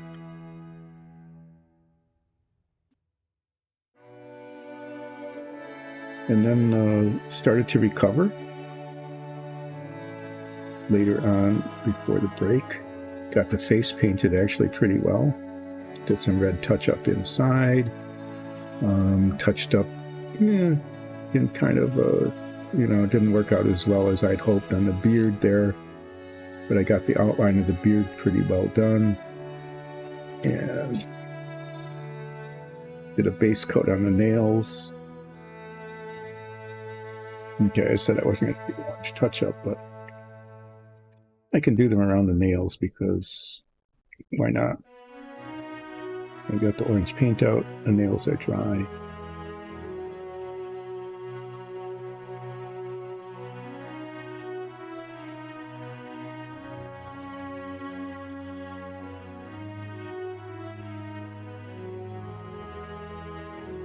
And then I won't have to worry about them again later.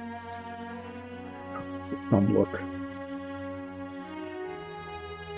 We have not broken off the arm yet. I say yet because I'm not at all confident that luck will continue.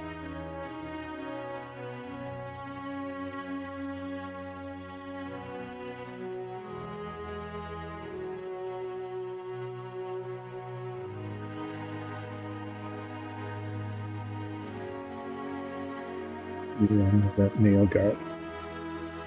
I'm not sure how that happened. Got a spot on it.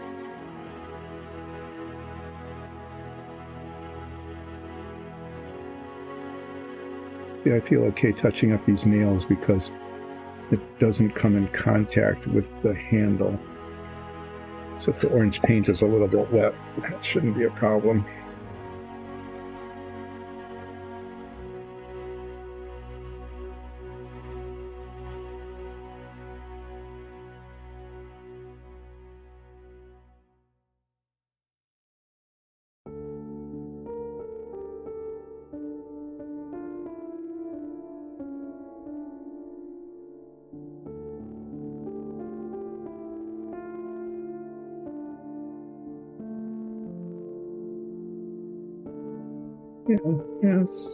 Yes, I'm doing okay here. And I think it'll work that nail go over the end. I can't really tell, or if it just sort of stops there.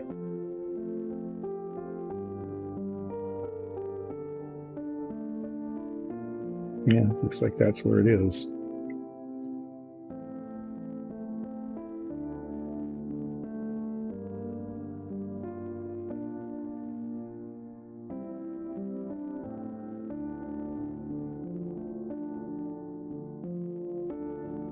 Those are done. Yeah. Oh, since I might as well fix this too, right? Where the brush with the nail color decided that it really wanted to bang into the arm here. We'll fix that. Just on a real fixing mood here. And then we'll look at our feet and see we'll see that it was very poorly covered.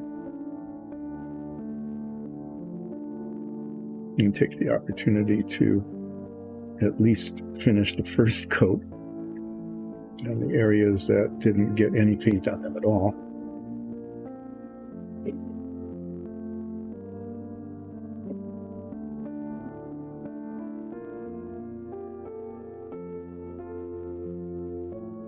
And then let's decide to be very impatient.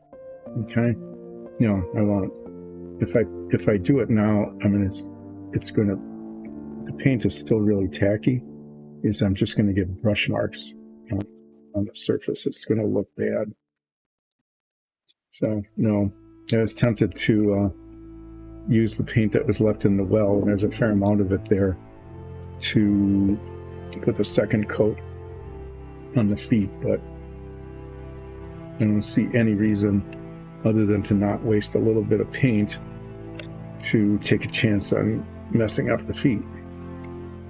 Okay, we only have like 5 minutes left, so what I will do between now and then, be back on, will I be back on Monday? Might, oh no, I won't. I have a dentist appointment. And there's a black spot that got unblackened somehow. Yes, I will be not here on Monday. I have a dentist appointment that was going to be, I think it's, man, that's the 13th. What is today? I can't even remember. I have an upcoming dentist appointment that's going to interfere with one of these streams, and I can't remember if it's Monday or Wednesday next week.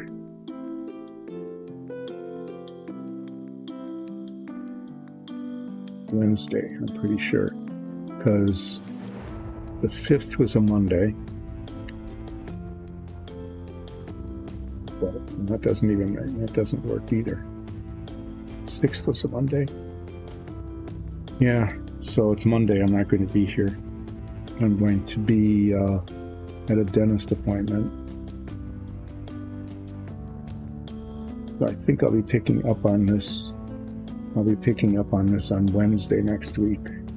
And we'll be starting with, I'm just touching up spots where the, now that I'm looking at it, where the belt needed to be evened out. I'll be picking up with things like the hammer handle. And then doing purple touch-up, and then doing orange touch-up, and then washing the orange and hoping that ends up looking good so I don't have to like redo entire sections of the model. Sometimes the wash is just like the easiest thing in the world to do, and it turns out really well. But occasionally it just becomes a disaster.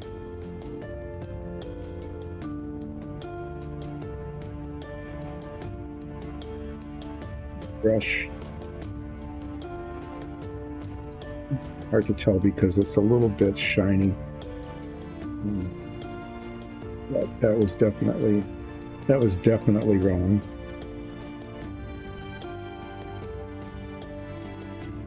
That'll need a little bit of orange.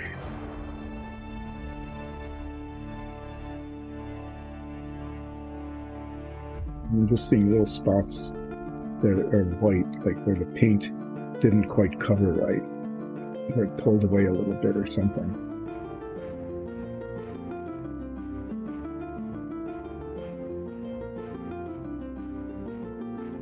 Okay, so what I'm going to do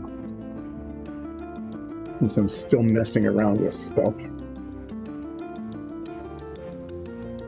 And in that case, tried to fix something and messed it up. As I'm seeing that the orange, like there was this spot here, the orange didn't cover the black. So I'm going to pull out the white again. I'm just going to shake it like that a little bit. I'm going to put some little white dots on the black dot. And then put the orange on later.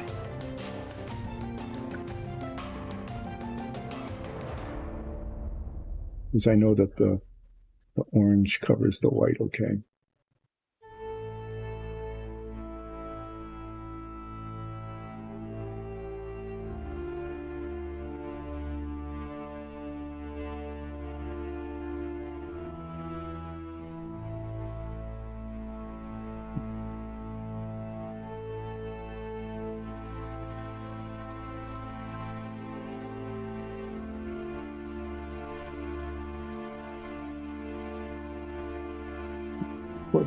He's really giving up the ghost.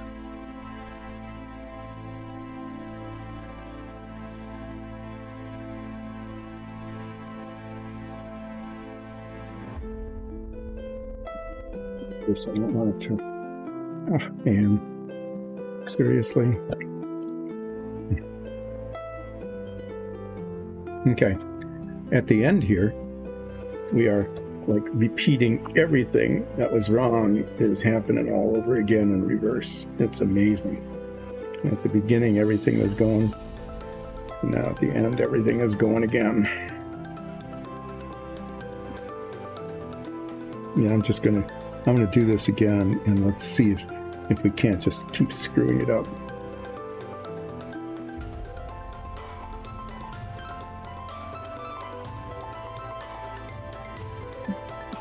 Bit of black. I just want this line to be even. That's all I want.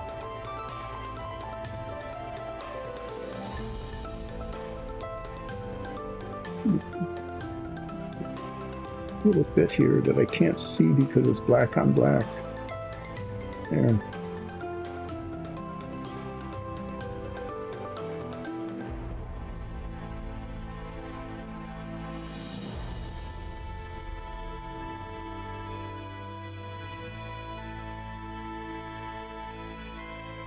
Okay, we're gonna leave that alone.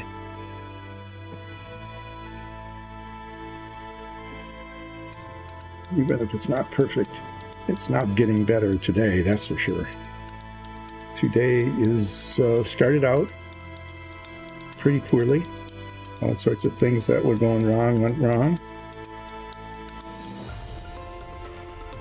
Then it got better, and I accomplished some things, especially around the face. The face turned out to look pretty well. I fixed some things that worked adequately. I got second coats. I got almost the whole thing orange base coated, really pretty well. Got the nails done. I have no idea what's going on here. Oh yeah, that's where it keeps touching itself. It keeps bumping into itself as it slides down. That makes that scratch there.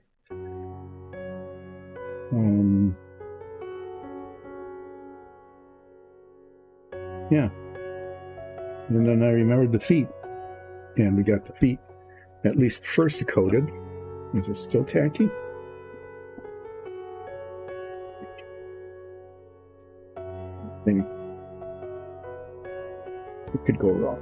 It could possibly go wrong by pulling this brush out, using paint there, and second coating these feet and getting that done so that I can move on to painting the nails, touching up around the nails.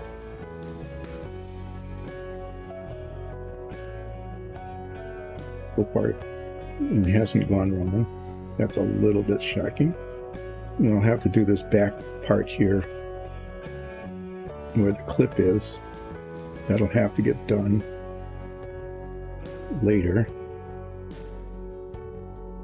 But the only way I could think of holding it.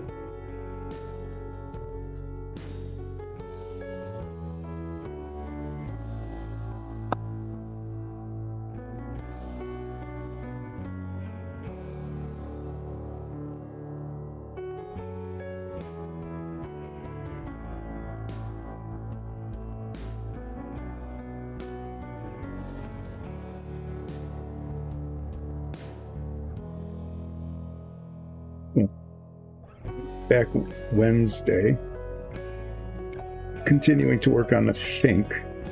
I assume there will be a stream on Monday, and I'm not sure what it will be. If there isn't, social media should tell you that it's not, but plan on it. Plan on Mondays, Wednesdays, and Fridays from 10 until 2 as we continue to work on dungeon tiles, and in this case, Fink Eliminator. There's a lot yet to be done, so we're not running out of anything to do with the Fink here. Yeah, so please join us Mondays, Wednesdays, and Fridays, 10 until 2 for relaxing painting. Today was not very relaxing for me, but I hope it was for you. What we'll be doing next on the Fink is finishing the toenails, doing purple touch-up, and then doing orange touch-up.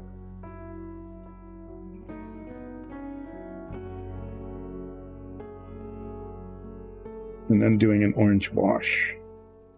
Also, handle. Can't forget the handle there. In fact, just as we're ending the stream, just after I do end the stream, I'm going to pull out the red-brown paint so that I have it available for me and I don't forget about it when we do that.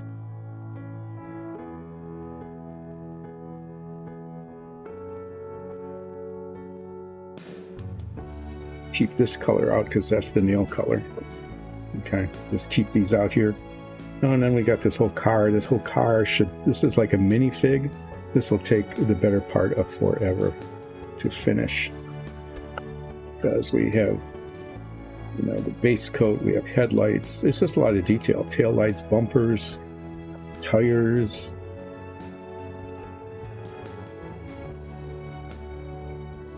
Parts of the mold that need to be trimmed off. Yeah, this will be fun. And eventually he'll get his pants done. And we'll see how it looks. Anyway, thank you for joining in. Relaxing Painting with Dice and Dungeons. Feel free to become a sponsor. That would be really appreciated. Feel free to go to patreon.com/diceanddungeons and become a supporter of the show. We will continue working on this Fink next week, and on Monday there'll be something completely different. I'm not sure what, but hopefully it'll be fun. So thank you again, and we will see you next week. Bye.